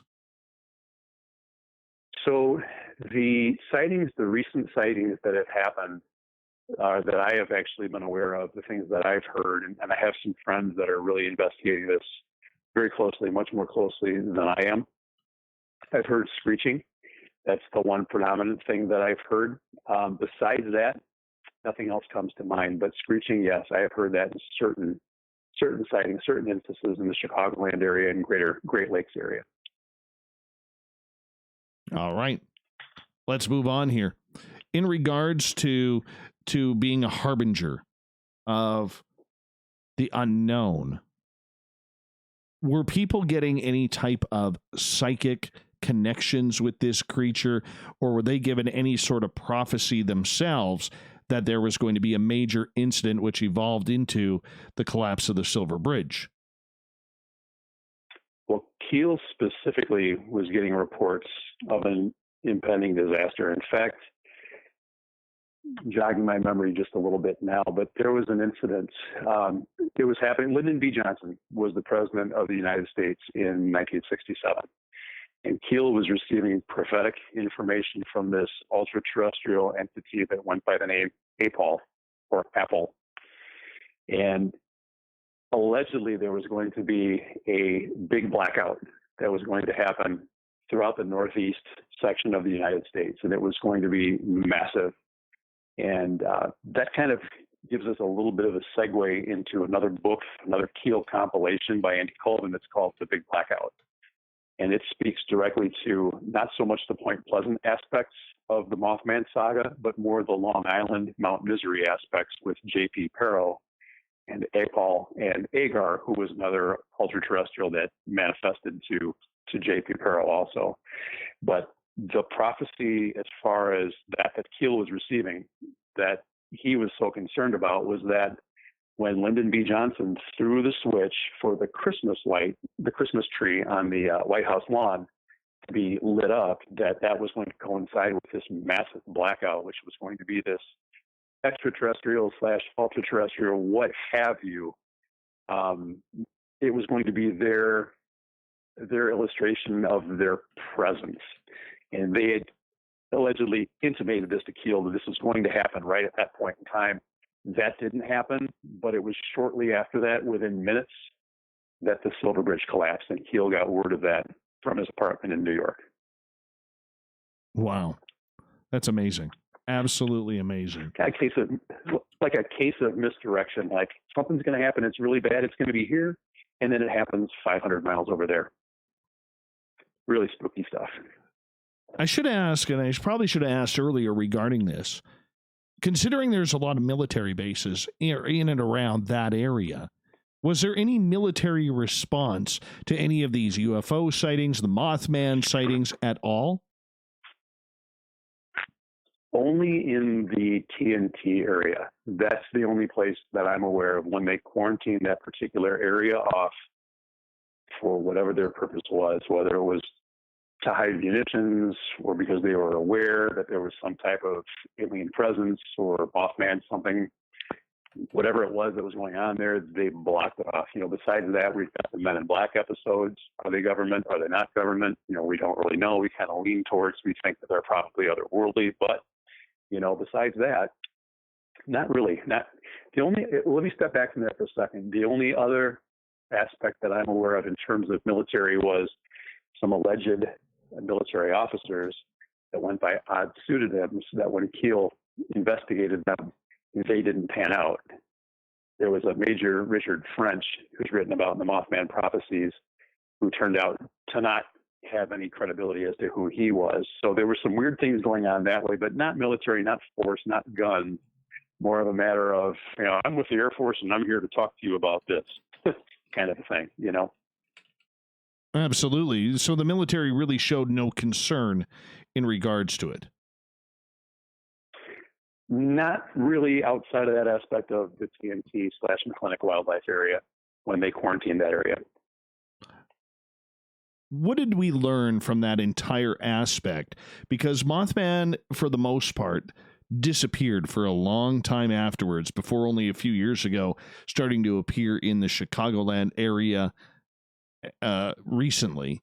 So what did we learn from that first part? What were we supposed to learn, do you think? That's a really interesting question. What were we supposed to learn? I think the first thing that comes to mind for me, Dave, is that there are things that are out there in our existence that we don't understand. They're beyond our 5-sense physical comprehension and perception. To close ourselves off from those things, whether they're spiritual in nature, whether they're ultra-terrestrial, extraterrestrial, I think the message there, or at least the piece that I get, is there's wonder, there's mystery in this world, there's things that we need to be paying attention to, perception, all kinds of mystical things that exist all in and around us, that if we're not paying attention to them, we're kind of missing the adventure of life. I mean, I think that's what really draws me to this mystery, is that it just keeps me guessing, thinking, wondering, looking, seeking, searching. I think that's the message that I get from it. I don't know what message that I get or that many others get, because everybody seems to have a different opinion of what is happening here and what has happened. Mm-hmm. Out of the 20 years that you have been doing this, maybe give us some of the aspects of the untrue that are out there, that we can throw them in the garbage and push them to the side, that we shouldn't fall for that type of woo. Mm-hmm. Mm-hmm. Can you give me a little more to work with there? I guess I'm not quite sure where we're going. Well, just in regards, you have your facts, and after 20 years, I think you've done a very good social aspect of the creature, what it's all about, what it's done, what it wasn't involved with. Yet there are a lot of people out there who will say that this creature was attacking people, this creature was responsible for the bridge collapse, the photographs are real.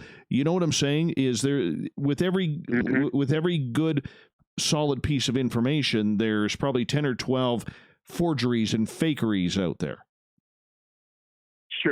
Sure. Well, then I guess my whole go to market with this whole thing, in terms of understanding it, what I believe that I've learned, what my angle in understanding what's happened, what's happening, what have you, and all that, is that, I think it's to some degree, it's beyond our entire comprehension. I don't think we're going to be able to get all of it. I do think that, you've always got things that are legitimate perceptions. Then you're going to have things that might be made up or misinterpreted. That part of it, I try not to get judgmental with a whole lot of that. I'm more of a Mothman historian who's really involved with understanding what happened back in the 60s. I do have a small group of friends that we have been doing some research, investigating in the greater Chicagoland area. More of my friends are doing the investigating area of it than I am. But we're kind of taking a look at some of the different things that are happening there. Don't really know what it is yet. Still collecting data at this point in time, not drawing any conclusions, not ruling things out absolutely, but really trying to put together more of an empirical study to make sure that before we make any assertions as to what we think this possibly could be, that we have good data to work with. And I would say at this point in time, I haven't seen a lot of that. What would you do if you came face to face with this creature? Probably faint. I would probably faint. I guess I like to think that I would try to remain as calm as possible and observe, and try to incorporate maybe more perception than so much sensing, and try to get what it's all about, try to understand what it is. I like to think I wouldn't be scared to the point that I'd turn around and run. But ultimately, I think I'd try to understand it and try to communicate. If it were some type of an energy that was capable of communicating with me, I think it'd be fascinating. Okay, you got to take us through that, man. You got to take us through that, because, for a lot of people, we would get up and run. But, you have to... you got to bring out that intestinal fortitude, man, and bring it on out to get that strength to go up to it and say, hey, Double M, what's happening? Can we go for a beer here? Can we go for a beer here? Because we really need to sit down and talk. Yeah, again, I would like to think that I would have the confidence and the fortitude to be able to hold my own and just try to take it in. I'm a prayerful person, Dave. I'm a very spiritual person. I never believe I'm alone entirely. And I think if I were to be encountered by something of that nature, I want to believe I was feeling that I was bolstered from within and from without, and capable of being able to do some type of communicating or understanding what the phenomenon was and have some type of interaction with it. But I'm also a human being. I'm not fearless. So I don't know. I mean, that's a great question. I guess I've never really considered that before. I'd like to believe that I would be able to hold my own and try to have some type of communication. Do you think it would talk back? And I kind of giggle with that, but I mean, there's a reality to that. Do you think the creature would talk back? Quite possibly not, and quite possibly, in some type of riddle, the way that Keel received his information, never knowing what was going to happen here, believing it was going to happen here, and then it happened there instead. I don't know, but I guess I'd kind of like to defer back to another scene in the movie. Have you seen the movie? Long ago. There is a scene where Alexander Leak, who is the guy from Chicago, who was a professor who began experiencing this phenomenon decades before, lost his career, lost his pension, all these types of things. But Richard Gere, the main character, is seeking him out to find out what his thoughts are, how he could help him understand what this thing was. And at one point, they're having an exchange and a conversation, allegedly in Chicago, but it was filmed in Pennsylvania, Pittsburgh, I believe. And the exchange in the conversation is, Gere wants to know, why doesn't this thing just come right out and tell us what's on its mind? And this guy looks at him, Leak looks at him and says, "You're more advanced than a cockroach. You ever try explaining yourself to them?" Well, that works. Maybe it's not going to maybe I'm just a cockroach compared to this thing. You know what I'm saying? Oh, for sure. For sure. I totally get that. Bill, we've got about 2-3 minutes here before we got to go to break at the top of the hour. And we're talking Mothman with Bill Kousoulas tonight on Spaced Out Radio. I got to ask you, in regards to your personal opinion of how you would react, what if it was one of your child or your wife or your any relative who saw this? Would your reaction be any different? Yeah, I think so. I think you've got to go into Papa Bear mode then. I think you've got to protect against the unknown at that point. Throw your arms around them and get them out of harm's way, even if maybe it's not harm, that unknown factor. If it's me, I'm a little more apt to be able to take that step. If it's my wife or my daughter or whoever, that's a different story. I think at that point you've got to go into defensive mode. I think you have to. I don't know, man. I'll let you know when it happens. I would love for you to do that, man. I would love for you to tell us what's going to happen. I mean, it's one of those things that we always ask ourselves about. What would we do if we had this encounter? How would we react? And with the sightings that are happening now in the Chicago and Indiana area, you have to wonder, is this a premonition to what is happening again? And we're going to talk more about that because we have you for another 30 minutes here coming up on the show. But I think we got to get into the Chicago sightings. I think we got to get into what's happening there because, and I'll ask you quickly because we got about 30 seconds here. Do you think that there is a tie between the two eras? I think there's something going on, but I'd like to see a little bit more definitive data as to what that something is. There are correlations in terms of sightings from the things that I've followed up on. There are correlations in terms of some of the sightings in the greater Chicagoland area have been depicted as being 6 to 7 foot tall with expansive wings and humanoid type appearance. What I haven't heard is the rest of the phenomena. I've heard a little bit about some UFO sightings here and there around O'Hare and various places, and some in the south right. suburbs. All right, you hold right there. Of... You hold right there, Bill, because we're going to step out right now on Spaced Out Radio. More Mothman talk in Hour 3 coming up on the Mighty SOR. All right, buddy. Sorry to cut you off there. I apologize. I'm just going to run my dogs outside once again, and I'll be right back. Okay. Yep. All right. Looking for creative ways to get your company out in the public? How about advertising on Spaced Out Radio? Our sales department is waiting to hear from you, and we can work around any budget. From commercial spots to banners to special promotions, there are many opportunities to get your name and product out to our SOR listeners. For a price guide and more information, please contact us at sales@spacedoutradio.com. Hey everyone, I'm John Edwards. And I'm Stacey Edwards. Together we're taking over Saturday nights on Spaced Out Radio, where we're going to bring our own experiences of the paranormal and talk to the best people we can find to help bring you answers to your strange tales. We're here to entertain your need for weekend woo! So tune us in at spacedoutradio.com starting at 9:06 Pacific, 12:06 a.m. Eastern, where we can all get a little spooky together. Spaced Out Saturday nights right here at spacedoutradio.com. Hey, space travelers, this is John Resig, founder of the Chide and Chive Charities. If you know anything about our website, you know we like to do things a little differently. We're not some faceless organization collecting money for a nebulous cause. Our donor dollars go directly toward life-improving items. Then we give those items directly to an underdog who needs it most. To become a donor with Spaced Out Radio's official charity, Chive Charities, just go to chivecharities.org/donate. Hello everyone, this is Ryan Stacy from the Experiencer Support Association, otherwise known as TESSA.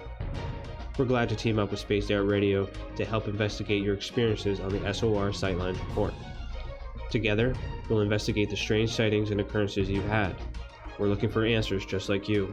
So fill out a Sightlines report on the Spaced Out Radio website and let's figure out what's going on together.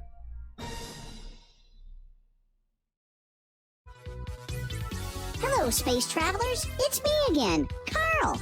Don't forget to join the Space Travelers Club for just $5 a month and follow Spaced Out Radio on Twitter at Spaced Out Radio. Our Instagram, Dave Scott SOR. Our Facebook page is Spaced Out Radio Show. Our archives are free at youtube.com/Spaced Out Radio. Come woo it up with Spaced Out Radio today. Bye! The party is always on at the Moose Vancouver. The Moose Vancouver is where you want to be when visiting Canada's West Coast. Open until 2 a.m. nightly, the Moose cranks up the rock while serving some of the best rated food in the city. The menu starts at $6.95. Why party anywhere else in Vancouver when the Moose is right there? Get your horns up and rock with the Moose, the official party bar of Spaced Out Radio. We're adding to the entertainment online for Spaced Out Radio. I'm Amber Beckrud, and I want to invite you to subscribe to our YouTube channel and check out Cryptid Tales, where I will take you on a journey into some of the strangest legends and lore from around the world, relaying the stories to you of the strange creatures and experiences that people have had throughout time. You can find Cryptid Tales at youtube.com/Spaced Out Radio, and while you're there, don't forget to check out our free archives and leave a comment. See you there. Hi there, this is the paranormal lawyer Michael W. Hall. I'd like to invite you to listen in each Sunday night where we're going to open up your eyes to everything strange and paranormal. I will be hosting some great guests with topics that affect us all, such as UFOs, ghosts, and everything paranormal. Let's learn together on Spaced Out Radio Sunday with myself, Michael W. Hall, the paranormal lawyer All right, at I am back, spacedoutradio.com. I am here. Rock and roll, man. Rock and roll. Yeah. Oh, yeah. So when we get to the next break, I'll say goodnight to you. Don't hang up until I go into the break. Okay. Yeah. So that way I can say a proper goodnight to you. That's only fair. Yeah. Excellent. Yeah, man. That works for me. Works for me, too. Works for me, too. Are we covering the kind of ground that you'd like to cover? Oh, dude, we're having fun tonight. This is fantastic. Awesome. Yeah. Well, thanks for having me on. This has been a lot of fun for me. Oh, dude, anytime, man. Anytime. This is good stuff. It's good stuff here. We've got about 2.5 minutes.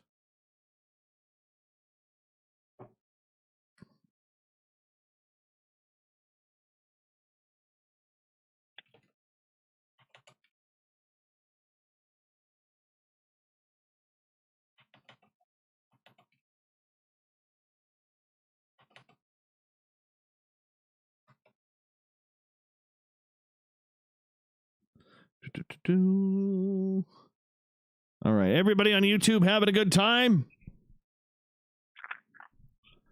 You know, I am. Are you?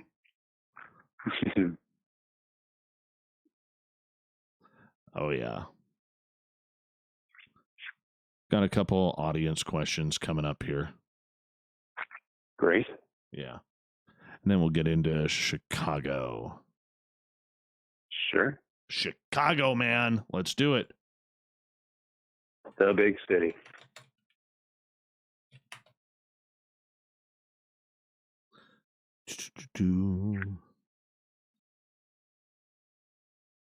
I've never been. I've only flown over it. Got a great shot from my airplane window one night or one time. Yeah, it's really pretty coming into at night.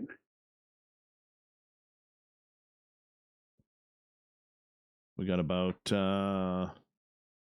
1 minute here, bud. Sure. How many dogs do you have?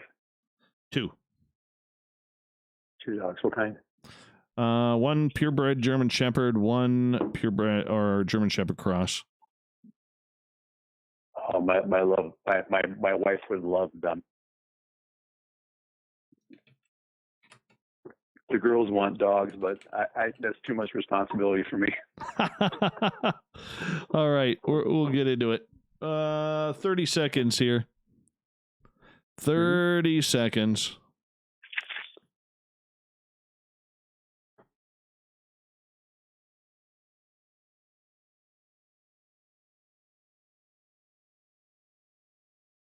All right, 15 seconds. Hold on, sit tight, okay? Whiskers feel silky smooth. Use promo code SOR2019 at mightymoosebeard.com today. And here we go. Music's on. Would you like to connect with us? Head to spacedoutradio.com for all your latest show info. Now, back to Dave Scott and SOR. We are into the third and final hour of Spaced Out Radio tonight. I am your host, Dave Scott. Thank you so much for joining us this evening. We welcome back everyone listening in on our terrestrial affiliates across the continent. On the digital side, we're proud to broadcast on TalkStream Live 24 hours a day, 7 days a week, and on Revolution Radio. Remember, you can check out all of our archives for free by going to youtube.com/Spaced Out Radio. Just do me the favor, hit that subscribe button. The Desert Clam has set the password for tonight in the SOR Space Travelers Club. Falanook. Falanook is your password. Use it wisely, space travelers, as the Clam sets a password each and every night right here on Spaced Out Radio. Our website is spacedoutradio.com. We got a plethora of features for you, including rocking out to Bumblefoot and reading up on Captain Shirk's SOR Newswire. Don't forget, if you're on Twitter, follow the show at Spaced Out Radio, along with my personal handle at Dave Scott. SOR. For the final time tonight, we introduce Bill Kousoulas. He is a Mothman investigator and researcher the last 20 years, and he's been going to Point Pleasant, West Virginia the last 4 to check things out, to stay on top of what's going on with all things Mothman. Welcome back, Bill. Thanks, sir. Couple of quick questions. To be on the show. Couple of quick questions for you before we get to talking about what's happening in Chicago. Greco is asking, were there any First Nations legends or stories in the area regarding Mothman? First Nations legends or stories in the area. I guess I'm not quite sure. American Indian. What that means. American Indian. Oh, yes. Oh, thank you. Thanks for reframing that. Yes. And I'm so glad you mentioned that. Thanks for bringing that question up, because that's one aspect we haven't even talked about yet. probably really should have earlier in the show. My apologies for that. But yes, there is some Native American lore that's associated with the Mothman legend. And I'll tell you, most of that revolves around a gentleman by the name of Chief Cornstalk. Now, Chief Cornstalk was the principal chief of the Cherokee Nations back in 1700s. And he was by nature a warrior, but a peacemaker. If he could make peace and govern, through his diplomacy, he would prefer to do that than to have trouble. And he worked very hard to do that. Unfortunately, the colonists were pushing westward, and they didn't want boundaries, and they loved the land, and they wanted the land. And Chief Cornstalk actually lived from 1727 to 77. I think he was 50 years old when he passed away, but he actually traveled to Fort Randolph, which was the settlement that was held by the colonists at the time, and wanted to, negotiate peace. Now, there had been an outbreak, and there had been a couple of Indians who had attacked white men, and there was a death or two that took place. And this really made the men furious. There was a lot of drinking, a lot of carousing, a lot of partying going on. And Chief Cornstalk and his son, as they approached Fort Randolph, were taken captive, and they were basically put in stocks. And eventually they were murdered. I mean, they were murdered and were defenseless. So the great warrior and diplomat, Chief Cornstalk, was murdered at the hands of the settlers. Now, there is a legend, and this is not subscribed to by all, by any means, but there is a legend that Cornstalk had uttered a curse upon the land to last for 200 years for what the white men had done to him, to his son, and ultimately to his people. Now, I will tell you that our very first visit in 2016 that my wife and I made to Point Pleasant, when we met Carolyn Harris, the proprietor of the Harris's Steakhouse, we just fell in love with that lady. She was just awesome, one of the nicest down-home people, and she was actually one of the, not necessarily UFO witnesses or Mothman witnesses, but she saw the beautiful lights in the sky, and she saw the men in black. That's the lady that I was talking about. Now, our second or third night in town, we went back to a restaurant to grab a Mothman burger because she made Mothman burgers. And there was a lady who was working in the restaurant, and her name is Lynn. And Lynn actually is a descendant of Chief Cornstalk. And so we asked her what her thoughts were with respect to Chief Cornstalk. Now, Lynn actually is featured in the Mothman of Point Pleasant, which came out the following year. So for anybody who's watched that particular show, she's actually on that. And what she told us was, no way. There is no way my great-great-great-great-great-great-grandfather would have ever cursed the land, because the Indian people, the Native Americans, didn't believe they owned the land. They believed they were stewards of the land. They would never curse the land. So that's somebody who comes as a direct descendant of Chief Cornstalk.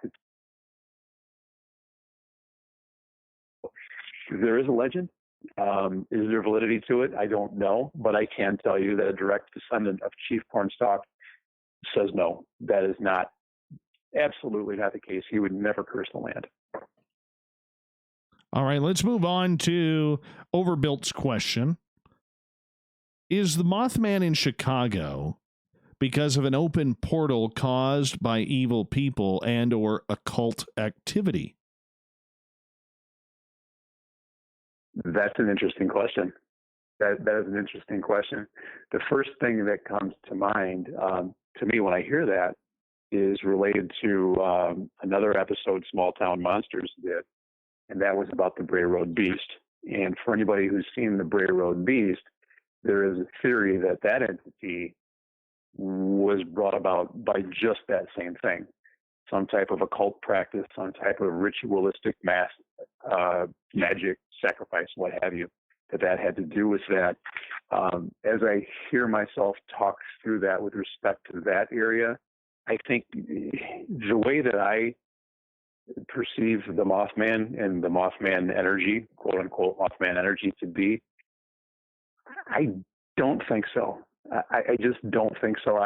I don't personally make that connection. Again, I don't associate the Mothman with evil so much as, if anything, neutral, but really more on the lines of, hey, there's something going on here you need to take stock of, more of a harbinger, more of a warning type presence. So I guess my thought, and I could be wrong, my thought is no, I don't think so.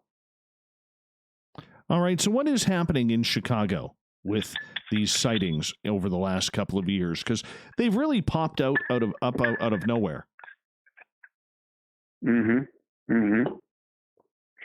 Very, very interesting. And because there was no real segue from Point Pleasant to 50 years forward to Chicago. There really wasn't. And were there some other sightings? Were there some other reports? A smattering. Yeah, here and there. Different thing happened here. Different thing happened there. But all of a sudden, you're getting this pretty huge concentration of sightings that had allegedly taken place in the Chicagoland area. And I have a number of the reports that have come into the MUFON database, and I've taken a look at them. And there are some similarities. There are some things that look like the reports are talking about something that's the same. But then there are some other ones that the description of the entity are totally different. And there is a little bit of ufological activity that's spoken of in a couple of the reports too. As I started to mention before we went to break, what I've seen, I think in the cases that I've taken a look at and with the colleagues that I've been associated with, I do think something's going on. It's not as fully formed as obviously 50 years worth of legend that took place or allegedly took place in the Point Pleasant area. I'm not comfortable taking a leap to state that this is the same thing. I'd like to do some more research, analyze it a little bit more, look at it more closely, and then start coming up with some ideas. Because I don't know. I don't know that they're related, but I can't say that they're not. All right. So is the creature that people are seeing in Chicago and in Indiana likely have the same description as what was seen in Point Pleasant 50 years previous? That is part of the description. And I would say in the reports that I've seen, I'd say probably 40 to 50% of the sightings have been similar to what was described in Point Pleasant 50 years ago. Okay, so it's quite similar. What are the differences that you were hearing? Well, some of the differences that I've heard have been manifestation of a single wing rather than two wings. Now, this was by an individual that one of my colleagues has interviewed a couple of times and had pretty extensive dialogue with. And actually, I just worked editing a report of his just yesterday morning for that matter, and taking a look at it. And it was a description of something that I believe even the person who experienced it, and I don't want to put words in his mouth, I haven't met this gentleman, but it sounded like he was describing something that was more mechanical in nature than a being. So there have been some reports that do sound like the description of what happened in Point Pleasant. From what I've seen, there have been some that look like they're more mechanical in nature.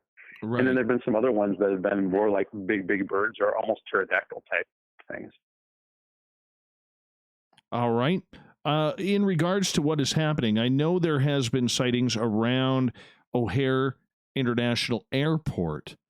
And usually when anything strange or weird happens around a major hub like O'Hare, that draws in the military, that draws in the TSA, the police, the FBI, everybody. Have they been looking into that? I have not heard that. In fact, being 60 miles outside of Chicago, I'm not really privy to what happens on a daily basis in Chicago proper. But the people that I have talked to, not witnesses per se, outside of the paranormal community, there is almost no vibe about Mothman in Chicagoland. from the people that I've talked to, this is being circulated in the paranormal communities. It's not a mainstream thing. That's the minor conclusion that I've come to. Really? That's kind of interesting. Kind of interesting that it went there. Oh. You know, it really is. Your phone cut out there for a little second there. But, Bill, in regards to then what people are seeing, what experiences are happening there then from these eyewitnesses? For the most part, what I've picked up on is people have seen this alleged creature or this alleged being, manifestation, mechanical device, what have you, whatever it is. They've seen it. They've been afraid. They've left. They've reported it. And that's about it. I mean, I have not heard anything in terms of any of the rest of the things that may well be ascribed to lore from Point Pleasant. But the things in terms of prophetic visions, certainly a serious concentration of ufological activity, none of that, certainly hasn't been a major disaster unless they want to call this coronavirus thing, which is the only thing that I can see that's maybe could be tied to whatever could possibly be happening in the Chicagoland area. I haven't seen a major disaster happen. Not that that has to happen. I just think it merits more investigation. So do you think then that maybe this could be from people who are trying to resurrect this own image of this creature? Could it be complete hoaxing? So I've done some considerable discussion with some of the folks that I've been working with. And we believe that there's a social psychological aspect to this. We do believe that it's really easy to kind of see something we want to believe is there. I think that there's a phenomenon that's taking place. And don't get me wrong, Dave, I don't know enough to say something's not happening there. But I think that there is a social psychological aspect to what's happening there, or to some degree. And I think this is kind of being perpetuated. And I think it's kind of gone viral on the internet. And I'd like to know a little bit more about it. I know Lon skeptical. I know Lon Strickler has been all over it and been getting a lot of reports. Would you say that some of those reports are maybe a little fake? I don't want to point fingers. I haven't really read Lon's work. The reports that I've seen that have come in to the MUFON database and the other things that I've gotten my hands on, they seem kind of redundant, but that doesn't mean that something is not happening there. Interesting. So these sightings that are happening in Illinois, in Indiana, I believe there's been a couple dozen now in the last 2.5, 3 years from that area. What do you think sparked them? It's actually more than that. From what I've heard, it's more in the 75 to 100. And I don't know if you know the investigator, Allison Jornlin. I don't know if you're familiar with Allison. Heard of her. She and I have talked at length about a couple of different things here. And I've kind of taken a look and put two and two together. But there have been some interesting things that have dovetailed with the phenomenon taking place in Chicagoland area as it sits. And one of the things is the 50-year anniversary of the Silver Bridge collapse. That's the first thing that I have kind of taken a look at and thought, it's really interesting that this didn't really manifest until 50 years after the bridge went down and the whole Mothman phenomenon took place back in the 60s. It wasn't 47 years. It wasn't 49 years. Has it kind of gone beyond the 50-year thing? Yeah, but that's when it really started taking off. And, it just, like I said, I'm a little skeptical. And what leads to that skepticism? No real concentration of things to this magnitude since Point Pleasant. Now, another thing is, let's say that there have been 100 sightings in the Chicago metropolitan area.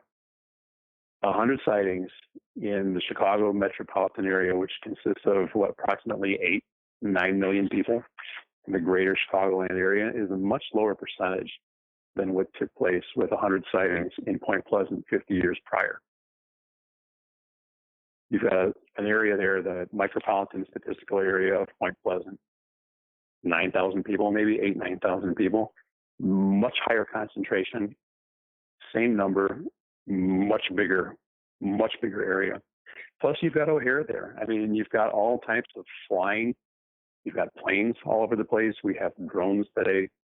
There are all kinds of different things that could be presenting that could perhaps give people the impression they're seeing something that maybe they're not. And again, I'm not saying that they're not. I'm on the skeptical side on this one. That's just where I sit with it. Does it deserve more investigation? Absolutely. Absolutely. I've seen some really good work. There are a couple books out. You mentioned Ron Strickler. I haven't really read his. Tobias Wayland has a book out, which is very well written book. There's some people that are on it, and we've been looking at it too, as well too. We just want to make sure that, if we're going to get behind something and say that this is what we believe it is, we want to have more proof. And I guess I don't want to use the word purist, but maybe the traditionalist, the historical aspect of the Mothman from the 60s. I've seen all the other tangential information that we talked about with the prophecies, with the Indrid Cold aspect, with the Men in Black, with the military shutting down the McClintock wildlife area, and obviously 50 years of lore that have transpired between then and now, that there's been a lot of time for a legend to grow up, where perhaps here there hasn't been that kind of time yet. Keel didn't write his book until 1975. It was 8 years after the episode ended. So there was a lot of work that went into that book and a lot of back research and piecing together of his notes and different interviews that he had done to really take in a broad overview of the spectrum of what took place in Point Pleasant. We haven't had that kind of time to work with here in Chicagoland. We've only got about 2 minutes left with you tonight on Spaced Out Radio, Bill. And this is time that has flown on by, no pun intended to the Mothman. But, yeah. I'm just curious in regards to your own research regarding this. Where do you go now with all of these different sightings in the Illinois state? So I'll give you a little background that we haven't talked about yet. I have a full-time regular profession, 50-hour a week plus type commitment. For the last 5 years, I've been finishing a PhD in psychology. So it's been difficult for me to really piece a lot of time together, be able to throw a lot of energy into investigating this. But the plan that I have, because the dissertation will be completed here within the next couple of months, once that's done with, then we want to investigate. And when I say we, my wife and I have come up with the idea. My paper is written about post-traumatic growth. What I would like to do is interview people who have seen this thing, been involved with this thing, how it's affected them, and to see where their lives have gone since then. So that's the angle, I think, that I'm looking for, to be able to take a look at both the phenomenon in Point Pleasant as well as what might be happening here in Chicagoland, as well as anywhere else. And it's not just limited to Mothman. It's also taking a look at really any paranormal experiencer. But those are the things that really fascinate me. I want to find out what the human element is and how these types of events have manifested and changed these people's lives. That's what I would look at. Where can people find your research? I can be found on Facebook right now. Frankly, I've got to finish this dissertation and then move forward from there. We've got a book in the works already. It's about post-traumatic growth and divorce. And then the second project, it's a work in process right now. We're getting my wife retired so she can assist me in going forward to do this. But right now, the best way to contact me is over Facebook. Let's begin a dialogue, and we'll be looking for folks who are interested in sharing their stories to see how they've grown to put together some work. Bill Kousoulas, I appreciate you coming on Spaced Out Radio tonight, talking all night long about the Mothman. Very, very intriguing and interesting research you're doing. Keep up the great work. Dave, thanks so much for giving me the audience. I really appreciate your time. Not a problem. You hold on, sit tight, because we got to go to break here at the bottom of the hour. Bill Kousoulas, everybody, talking Mothman. Next, We have the SOR Newswire and the Thought of the Dave coming on up as we look to take this thing home. Stay tuned. More Spaced Out Radio right around the corner. Great job, Bill. Great job. Let's give you a clap Dave, for that. Thanks. Hold on, we're clapping. You can't leave yet. I'm clapping right now. The audience is clapping too. Woo. Well, thank you. We're I going to really throw in a appreciate couple the of time. woos. Woo, woo. I hope I didn't dodge too much of that Chicago stuff. No, That's a no. little bit of a sensitive issue right now. I hear you. And I don't want to make enemies in the community. That's not my MO. I'm not that kind of guy. No, But I hear you. I take issue with what I've seen. I just take issue with it. A lot of I people don't want have. to throw anybody under the bus. A lot of people have. Yeah. A lot of people have. Not a worry, my friend. Not a worry. Bill, thank you so much for coming on. I'll let you go get some sleep. Hey, before I let you go, is there a way I can pick up the show so I can show it to my friends? Oh, yeah. It'll be on our YouTube channel in about 1 hour. Oh, fantastic. Dave, thanks so much again. I really appreciate you reaching out to me. Don't forget to hit that subscribe button and give us a thumbs up that it's a good one, okay? You betcha. Will do. All right, brother. You take care. Take care, Dave. Thank you. Bye-bye. Bye. I really like him. I do. I know I say that about a lot of guests, but he just had good energy. Good job, Corrence, the booking guy. Corrence, the booking guy, right there. Booking another good one. Corrence, the booking guy. Gets it done again. Yes. We still got to finish off May there, Corrence. We got to finish up May. No, that was good stuff, man. That was really good stuff. He knows his stuff. He really does. Corrence, the booking guy. Corrence, the booking guy. Oh, that's a scary clown from Marty.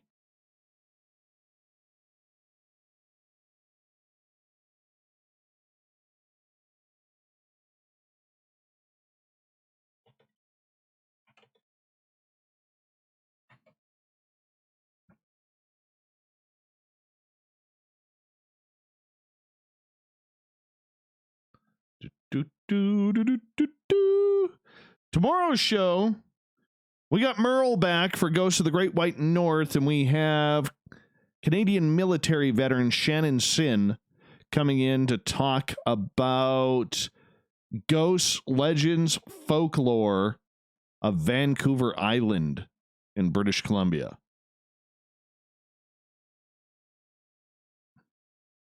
Yeah.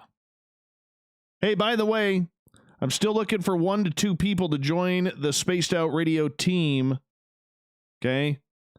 Social media and web work. So if you're good with WordPress, let me know. And if you're good with social media, let me know. Outside of Facebook, I'm mainly talking Instagram and Twitter. Facebook too.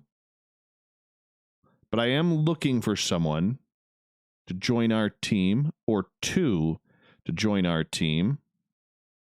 Let me know. I want to hear from you. I do. I do. I sure do.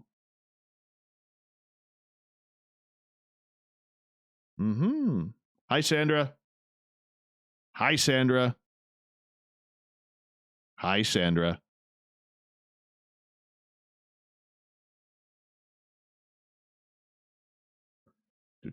Do.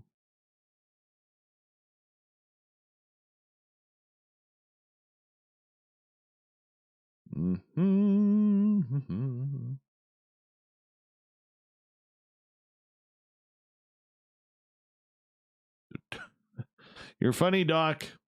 You're funny.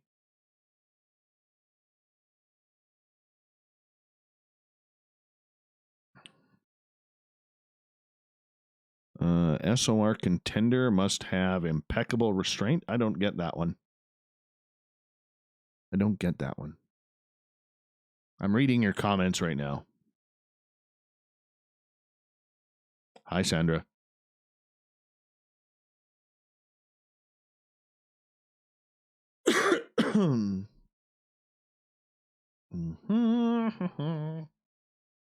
Oh, under 2 minutes. Under 2 minutes. Oh, my knees are killing me. Hi, Stephanie Jackson at stephaniejackson.com. I don't know if that's your website, but it just rolled off the tongue really nice. How's Stephanie Jackson tonight? The legendary Stephanie Jackson. Legendary.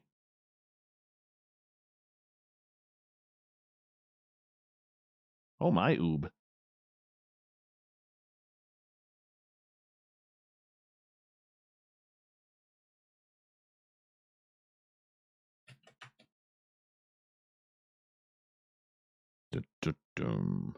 All right, we got like just over a minute here. 2-minute warning. I heard this guy, Sean Austin, on the Paranormal Zone TV had scary tapes of this woman possessed.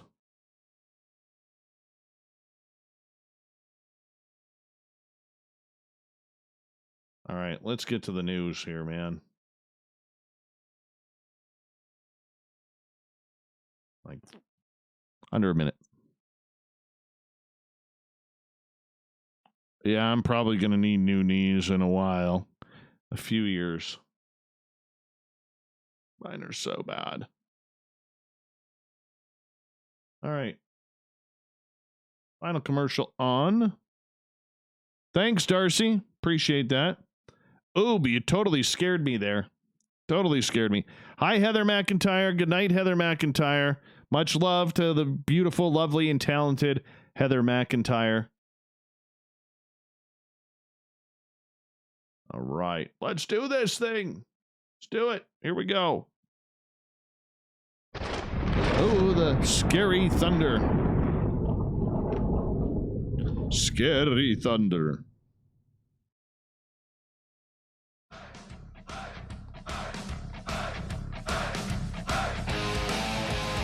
We've rounded third. We're heading for home tonight on Spaced Out Radio. I am your host, Dave Scott, sitting in the captain's chair of SOR headquarters. Great to have all of you with us. I want to remind all of you that if you've missed most of this show or others, you can check out our free archives at youtube.com/Spaced Out Radio. Just do me the favor, hit that subscribe button. Our website is spacedoutradio.com, where we have a plethora of features for you, including Rocking Out to Bumblefoot. And don't forget to read up on Captain Shirk's SOR Newswire. As well, if you're on Twitter, follow the show at Spaced Out Radio, along with my personal handle at Dave Scott SOR. Speaking of the news, it's that time once again.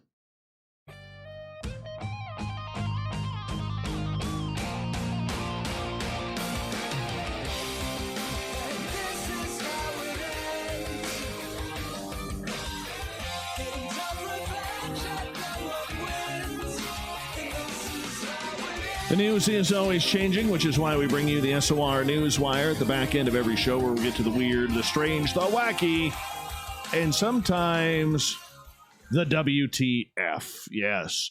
Despite repeatedly urging Canadians to stay home for Easter weekend amid the coronavirus pandemic, even if it meant not seeing their families, Prime Minister Justin Trudeau is taking some heat and defending the decision to go see his.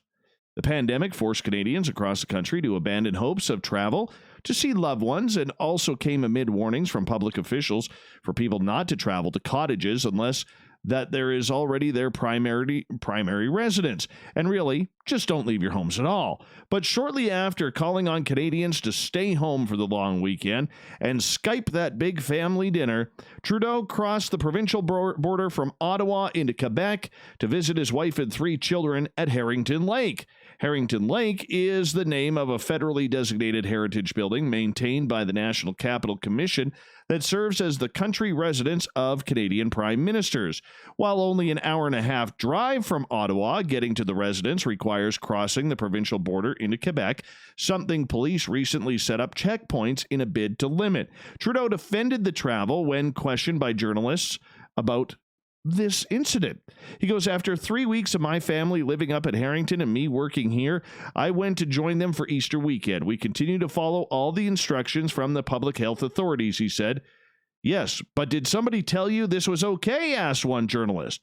All over social media, people are wondering why this exception was okay for you.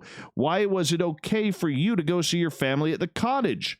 My family, the Prime Minister repeated, has been living there for 3 weeks. This is where my wife and children live. Speaking on background, government officials said the Prime Minister should be considered an essential worker and therefore allowed to cross the border into Quebec. The official also suggested the travel should be viewed as the Prime Minister traveling between his work location and a new primary residence for his family. But the Trudeaus live in a 22-room Rideau cottage in Ottawa's New Edinburgh neighborhood. That is where Sophie Gregoire Trudeau completed her quarantine after being diagnosed with COVID-19. That diagnosis came on March 12th, and her quarantine ended March 28th. It's also the neighborhood where his children have for years attended school, not Quebec. It is not clear why the Trudeaus and the children have decided to live at the cabin or why they chose not to go back to Ottawa for Easter. Unlike from Ottawa into Gatineau, non-essential travel from Gatineau into Ottawa is not restricted. Oh, yes, this is all just make you shake your head. What's good for one is not good for the rest. You know what I'm saying? We're all equal in this thing. However, some are more equal than others. End Times pastor Jim Bakker and his ministry have been blocked from using credit card transactions after promoting a fake miracle cure for coronavirus. This came after the publication Right Wing Watch reported the show in February for soliciting its silver solution as a way to cure people infected with COVID. Baker was warned by the New York Attorney General's office to stop making misleading claims about the product and was also ordered by the Food and Drug Administration and the Federal Trade Commission to immediately cease making all such claims about the effectiveness of the silver solution. On top of that, Baker was also sued by the Office of the Missouri Attorney General Eric Schmidt for misrepresentations about the effectiveness of silver solution as a treatment for the novel virus. All of Baker's legal problems have prompted credit card companies to cancel all his transactions, leaving the pastor to beg his watchers for checks instead. Even though the footage is readily available, Baker asserts that people saying he's peddling the silver solution as a cure were lying. He even goes as far to say that people rewrote parts of the show. We're doing so well, Baker lamented. For the last few weeks, the processing companies have been taking the money and putting it into their own accounts. We have not received money, they think, because somebody told a lie about us. So now they're saying, well, the people might want their money back, so we've got to keep all your money. Please stand with us. If people come against us, then it's not going to be impossible, or it's going to be impossible for us to stay on the air. Oh my goodness, wouldn't that just be a detractor? Baker has also been called out for his disinformation and is now trying to backpedal. He is being held accountable for trying to capitalize on the worldwide pandemic. He is reaping what he has sown, as the Bible states. Good for him. Way to go, Jim. I guess those 8 years in prison really didn't teach you anything, except how to hustle a little bit stronger. A man from Indiana ended up receiving what appeared to be a lottery win rather than his stimulus check. Charles Calvin checked his bank account and found that $8.2 million had been deposited into his checking account instead of the $1,700 he had been expecting to cover himself and a child. The IRS announced it had sent out its first round of stimulus payments this past weekend. Calvin, a volunteer firefighter in New Chicago, Indiana, couldn't believe what he was seeing when he checked his balance at the ATM. I went to the ATM at the Family Express. I withdrew $200 out of my account. I looked at the available balance still left.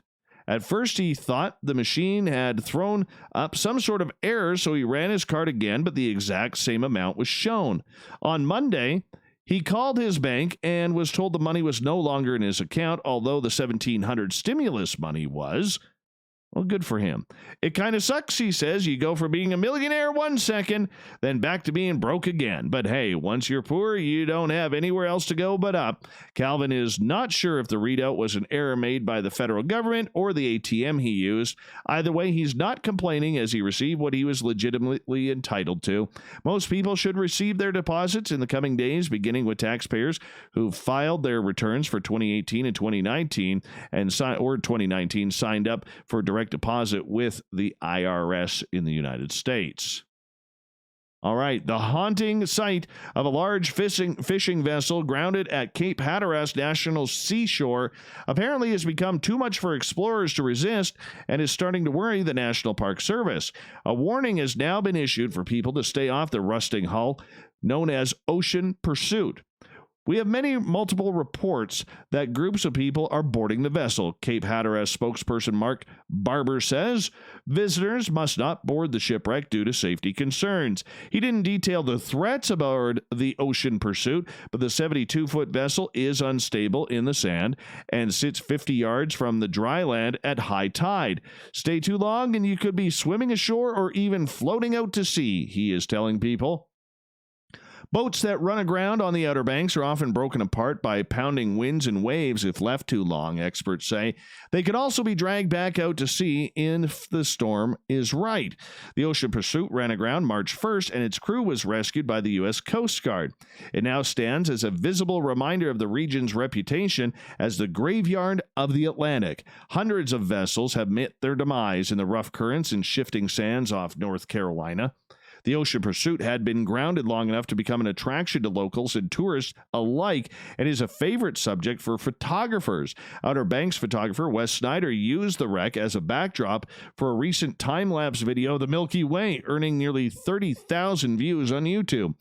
It's unclear how long the wreck will remain, but all hazardous material and fuels on board have been removed. The owner of the Ocean Pursuit has been in contact with the branch, and they are currently unable to provide a time frame for removing the vessel. Here's one wild ride. How'd you like to be this 64-year-old dude? A surprise company outing to an airbase caused a French man so much stress that he flung himself from a fighter jet in midair, grabbing the ejector button in a panic and tumbling through the skies above France before landing in a field. Yeah. So this gentleman had been surprised by employees at his firm who organized a joyride in a Dassault Rafale B fighter jet as a treat. But they apparently didn't know their colleague as well as they thought, because once the man arrived at the Saint-Nazaire Air Base in northeastern France in March and realized what his coworkers had arranged, he began to feel extremely stressed, according to a fairly remarkable aviation accident report by a French government agency. The unnamed man had never expressed any desire to fly in a fighter jet and had no previous military aviation experience, investigators discovered. And thanks to a watch he was wearing, which could measure his heart rate, investigators noticed that his heart was in full what do they call that? Why can't I say it? Tachycardia before the flight, with a recorded heart rate ranging between 136 and 142 beats per minute. This guy was about to explode. Holy cow. But the man went through with the ride anyways, joining a 3-plane training exercise as a passenger. The Rafale B is used by the French Air Force and has a maximum speed of 1,400 kilometers per hour, so around Mach 2. When the jet was around 2,500 feet above the ground and the pilot began to climb, the passenger panicked and reached onto something to hold on to. Unfortunately, it was the ejector seat button. And poof, out he shot from the canopy. And gone he was into the wild blue yonder. To make matters worse, he had not securely attached his helmet, which went flying in midair. Fortunately, the man avoided serious injury after parachuting to earth in a field near the German border. Investigators concluded that the error was caused by an involuntary reflex prompted by stress and the jet's sudden movement. The pilot was not ejected and managed to land the plane safely despite suffering some minor facial injuries during the ordeal. Yeah. If you're in a jet plane, keep your hand away from the ejector seat. All right. It just makes the ride a little less bumpy and dangerous. An Ontario recycling company is reminding residents to use some discretion when getting rid of unwanted items after someone attempted to recycle a sword. The Blue Water Recycling Association in South Huron says in a Facebook post titled Most Unwanted April Edition that someone put a metal sword into a blue box recycling bin. The post said the sword was found before going through our machinery, or it could have caused expensive damage to our machines and serious health and safety issues for our employees. The association said the sword's former owner might have been better off turning the weapon over to a secondhand store. Just because something is made of metal and may be perfectly recyclable at the local scrapyard doesn't mean it is acceptable in the blue box for recycling, the post said. Placing pots and pans, bakeware, chains, electrical cord extensions, nuts and bolts, etc. in the blue boxes simply adds to the contamination and downtime in the processing facility. This also has the potential to add risk of injury to the employees. Why not just put it on Craigslist or take it to the local pawn shop? Might have been a little easier. South Huron. Huron. I'm West Coast Canadian. All right? Forgive me. Huron. Not Huron. Huron. A large wildcat with big claws has been spotted in a man's garden, raising suspicions that the legendary fen tiger is on the loose. The man who photographed the animal this past weekend says it was about the size of a fully grown Labrador and too large to be more common like a wildcat native in the UK. And he said it wasn't the first time he'd seen the creature in the area, as on other occasions he just wasn't able to get pictures. The fen tiger has a legendary reputation in South Lincolnshire and neighboring county of Cambridgeshire, thanks to more than 30 years of sightings, and the last spot was in central Cambridge. First photographed in 1994, it was reportedly spotted in December last year near St. Neots in Cambridgeshire by a woman out walking her dog. It has also been reportedly seen by people in Holbeck Beach and Wisebeck. Gotta love these UK names. In the latest sighting, the Cambridge University worker photographed a mysterious animal from his kitchen window. It was around 8:30 in the morning when I saw the animal from my kitchen window. I think it somehow keeps coming back to this place to hunt rabbits and other small animals. He goes, initially I thought it was a wildcat, like a Felis silveretus, or the European wildcat. But then I went to my colleagues at the university and they said it can't have been because this animal is way bigger. Look at the tail. It's definitely a different species. It's a wildcat, but not that species, I don't think. The animal was a brown and black color with very long tail that had a lot of black circles on it. The tail was so long and its legs were thick as well as big claws. It was about the size of a Labrador retriever. When asked if the animal he saw could have been the fen tiger, he said maybe. I have heard about the mystery fen tiger, but I didn't know if this was it. This was a wildcat that people have said the fen tiger is, and this one is as large as a dog. Oh, isn't that nice? Isn't that nice? Let's get to it before the wildcats come around.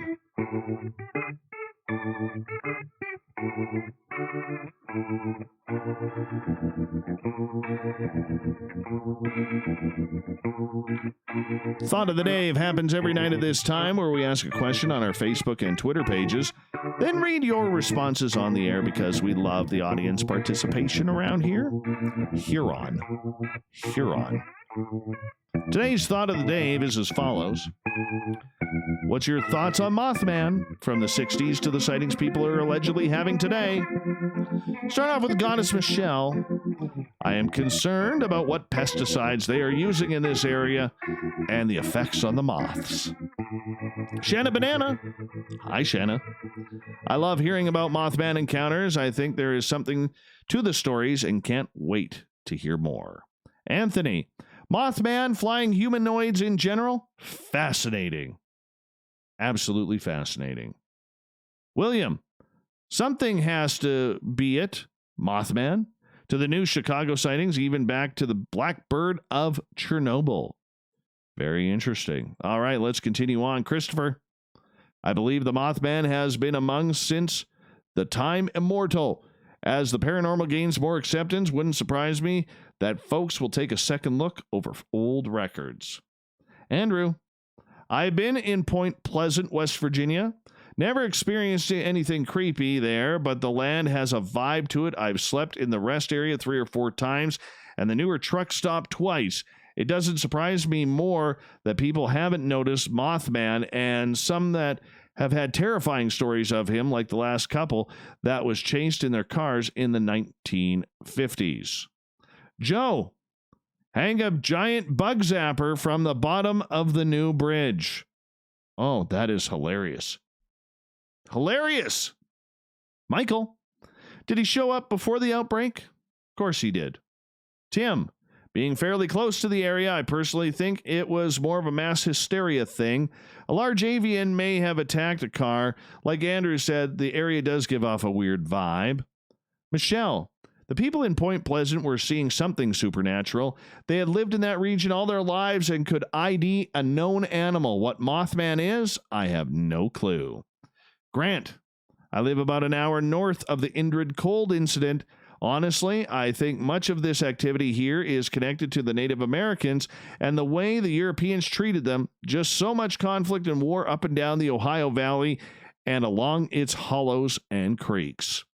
Colleen, love the movie. I believe there are dark entities that feed on human suffering. Like that, why wouldn't they? Banshees, etc. They are in every culture.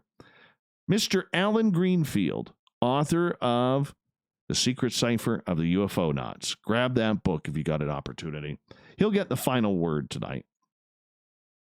Mothman, or Thunderbirds, et al., have been around as long as people have, possibly longer. They are manifestations related to UFOs and Men in Black of the constant shifting interactions with the other realms, currently best explained by theoretical physics, specifically the many worlds interpretation of quantum mechanics. Look at that. The man speaketh. I think we got time for 1 or 2 more. Shauna, I would rather see him than Bigfoot or Dogman. I feel he's less aggressive. Nicole gets the final word. Definitely has my attention. Was it a warning about the bridge? Is something tragic going to befall the Chicagoland area? I think these newest sighting reports are the perfect opportunity to collect more data and investigate. Thank you for everybody participating in the Thought of the Dave. We will do it all again on Facebook and Twitter tomorrow. Also, big thank you to Captain Shirk for putting together a fantastic SOR News Wire tonight. Always a lot of fun.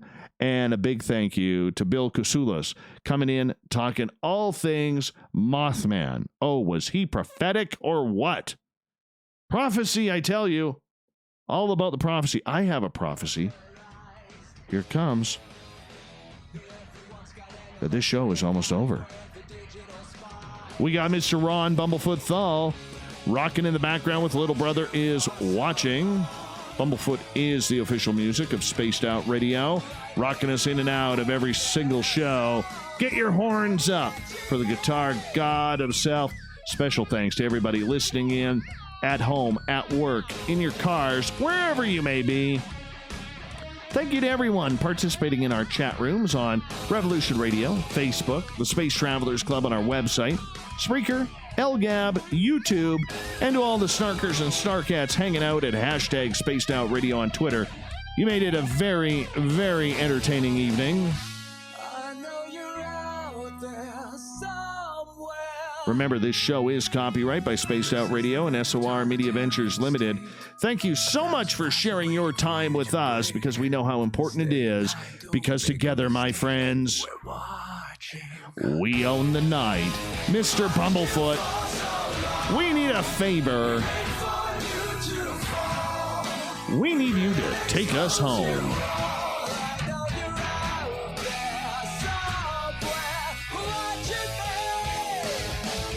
Have a great night, everybody. Join us again tomorrow, where we'll have more fun, more woo, and just a grand old time around SOR headquarters. You're all invited. See you tomorrow. Good night. God damn it.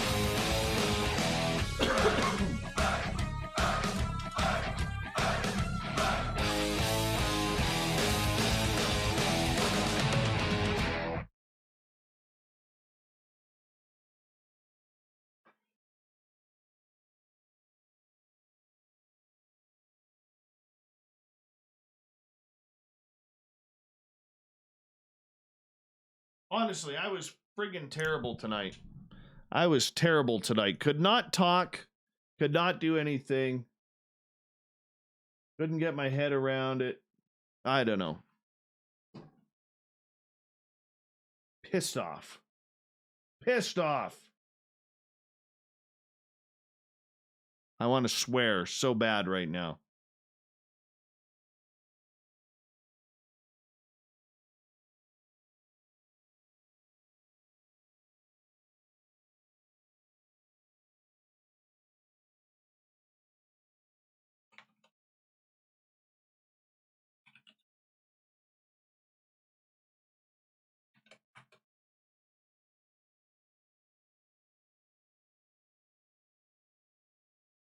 I'm always wearing the Marvin the Martian hat, buddy. Hey, Derek. How you doing, buddy? South Huron. Exactly. Fucking joke. Garbage. Embarrassing.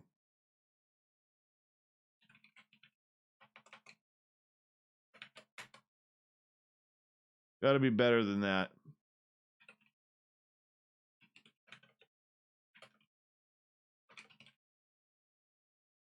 Brutal. Brutal. No, it was a shit show. You know what? Our guest was fantastic. The unfortunate part about it is the host was terrible tonight. Absolutely terrible. And that's not fair. Got to be better for tomorrow night. Unbelievable.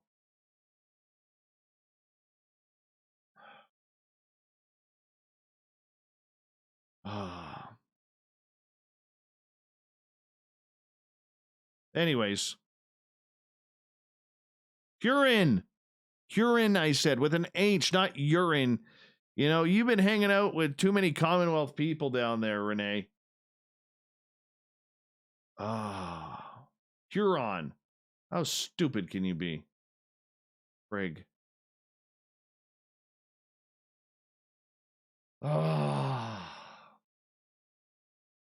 That's all right. I appreciate the comments and everything. I just know when I have a good show and I have a bad one. Like the last couple nights, I've had really good ones. This one, I guess I was due for. Shit happens. Move on. Move on. I've sworn enough. I've sworn enough.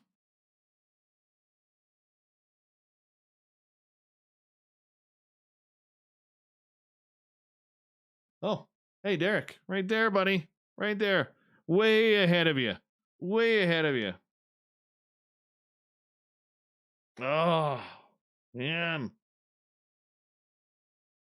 I just hate it when I sound amateur. Ah! Ah! Ah! Amateur! Oh, yeah. Anywho, how we all doing? Derek, just out of curiosity, were you, how's your woo level right now? Were you okay? I worry about you sometimes with that woo addiction that you have.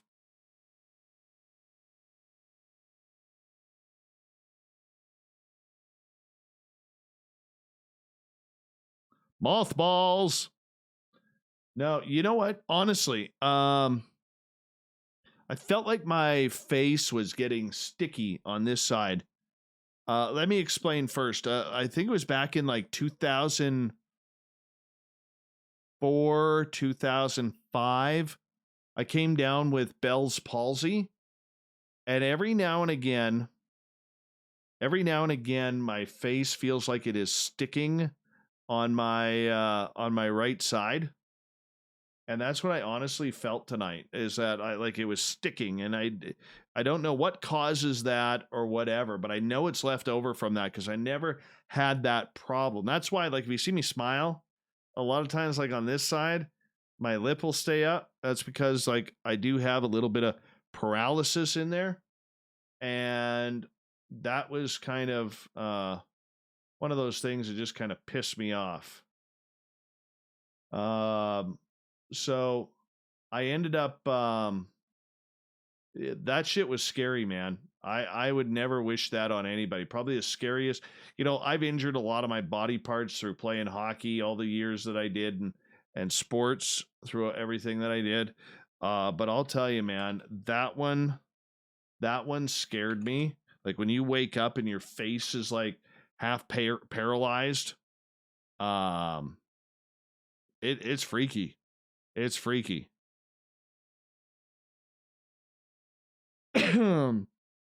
So, yeah, it totally affects the nerves, like right in here. And yeah, like I can like hit myself. I don't even feel it. Like this side, I feel it. Like you get that jolt, but like this side, if I'm wrestling with my son, yeah. Oh well, shit happens. What was today's show? This was Bill Kousoulas.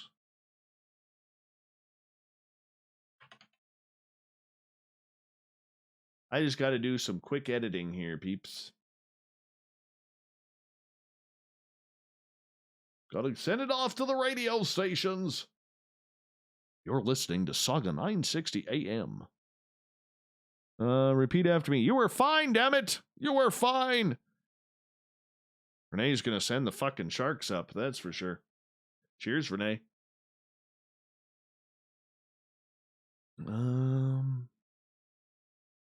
By the way, I'm glad you all had a good time tonight. That is always important. Always, always important. I love shows like that, cryptid shows. Bill was a good guest. That guy had good information. Good information. Good, solid information. Did I nail that right? Okay, that's where I got to cut right there. Yeah, he solid in his research. All right, so 0414 SOR1. I've lived a life that's full. Oh, much love to all of you guys too. Much love to all of you guys too. Even though I have to sneeze.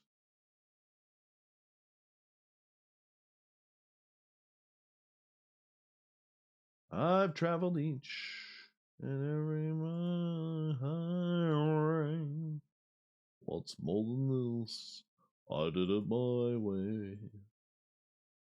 You ever just sit back and listen to Frank Sinatra and realize that how shitty music is today compared to like the Rat Pack? By the way, how many of you actually went and checked out after we talked? I think it was Friday night. How many of you actually went and checked out Joanna Connor and her blues and her amazing guitar ability? Seriously, did any of you check that out? Did any of you check that out, Joanna Connor? She's phenomenal.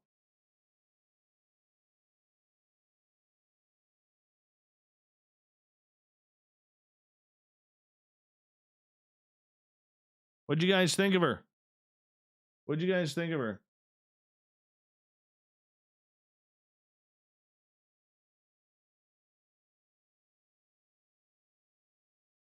I think she's phenomenal. I think she is absolutely phenomenal. I'm probably biased because I just, from the first time I heard her, like her music really resonated with me.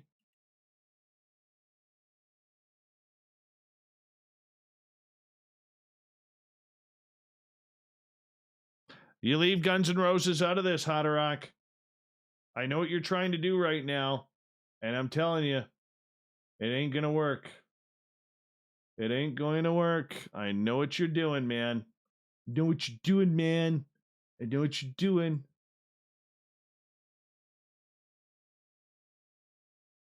I was meaning more like pop and R&B and stuff like that. Compared to that to the crooners, Or Ella Fitzgerald.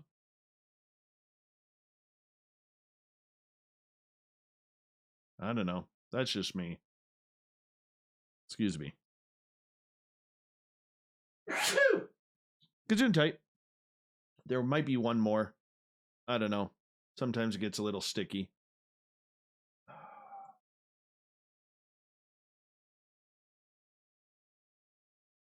All right, this is the top of the hour.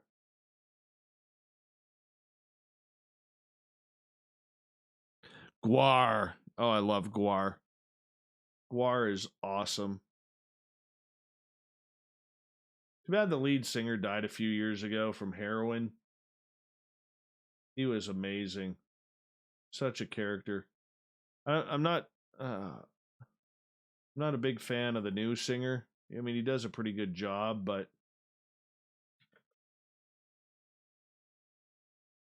I guess he's not so much new. He's been there a couple years.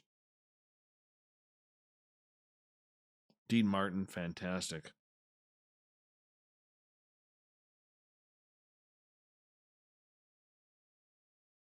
Pterodactyl crooners, that's exactly it.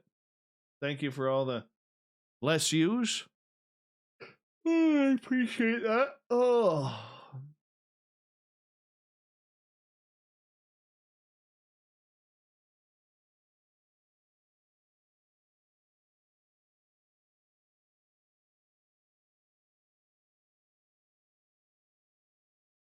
Am I a warrior? No, not officially. Not officially. I've just really always enjoyed them. I think they're friggin' hilarious.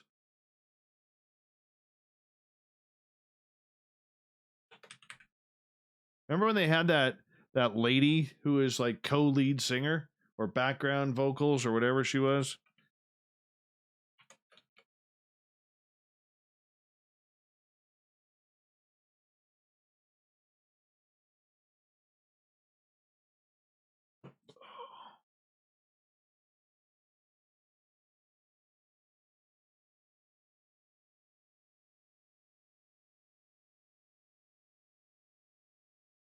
Hey, we're almost done here. We're like halfway through.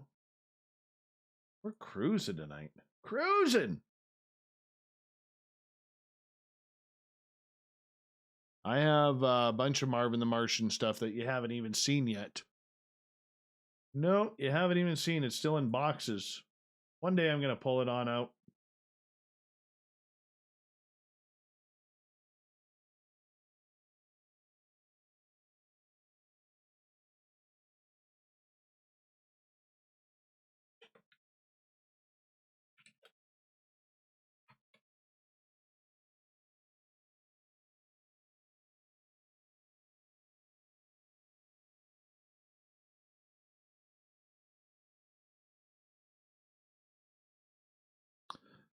I like Marilyn Manson.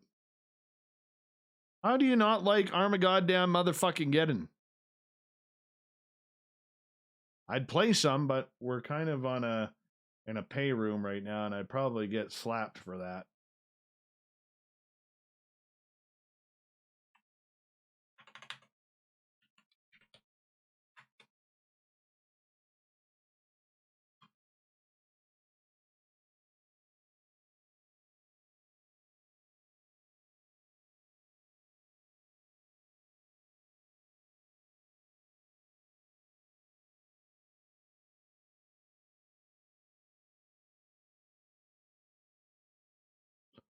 I don't have Marvin the Martian under ruse.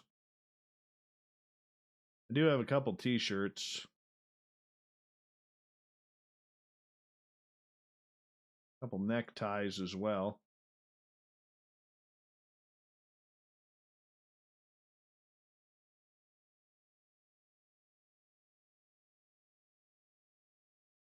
Next time Tenny's on the show, I'm going to wear a tie.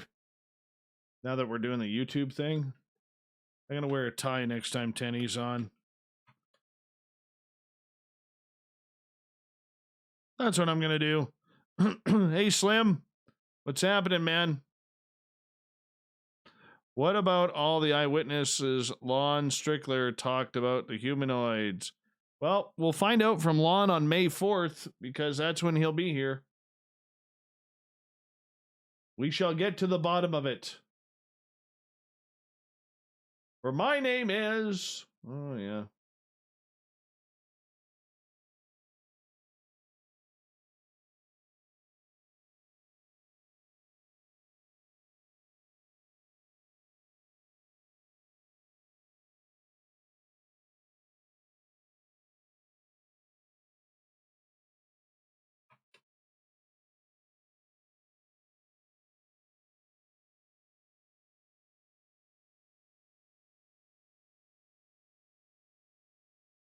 Let's see here. Oh, Shanna, we all know that you're in love with Tenny. We know Derek's in love with Tenny, too. Derek, I think we need to seriously wear ties the next time Tenny is on. Hey, Fapster, thank you so much. A few tacos from Grandma Rose. I love Grandma Rose, man. Love Grandma Rose. That's awesome. Thank you so much, man. Really appreciate that. What am I doing here? Oh, yeah. Hey, Fap, I think it's pretty awesome what you do with your grandmother, man. Seriously. Good for you for stepping up to the plate and being an awesome grandson like that. Seriously, not everybody does that. If I was back home, man, I would be like at my grandma's place. I mean, I'll be honest with you. I would use my grandmother's 92 years old, and I would definitely cut her a deal and say, look, Gram, I'll do whatever you want, but you got to make me some of them pancakes. Not for dinner.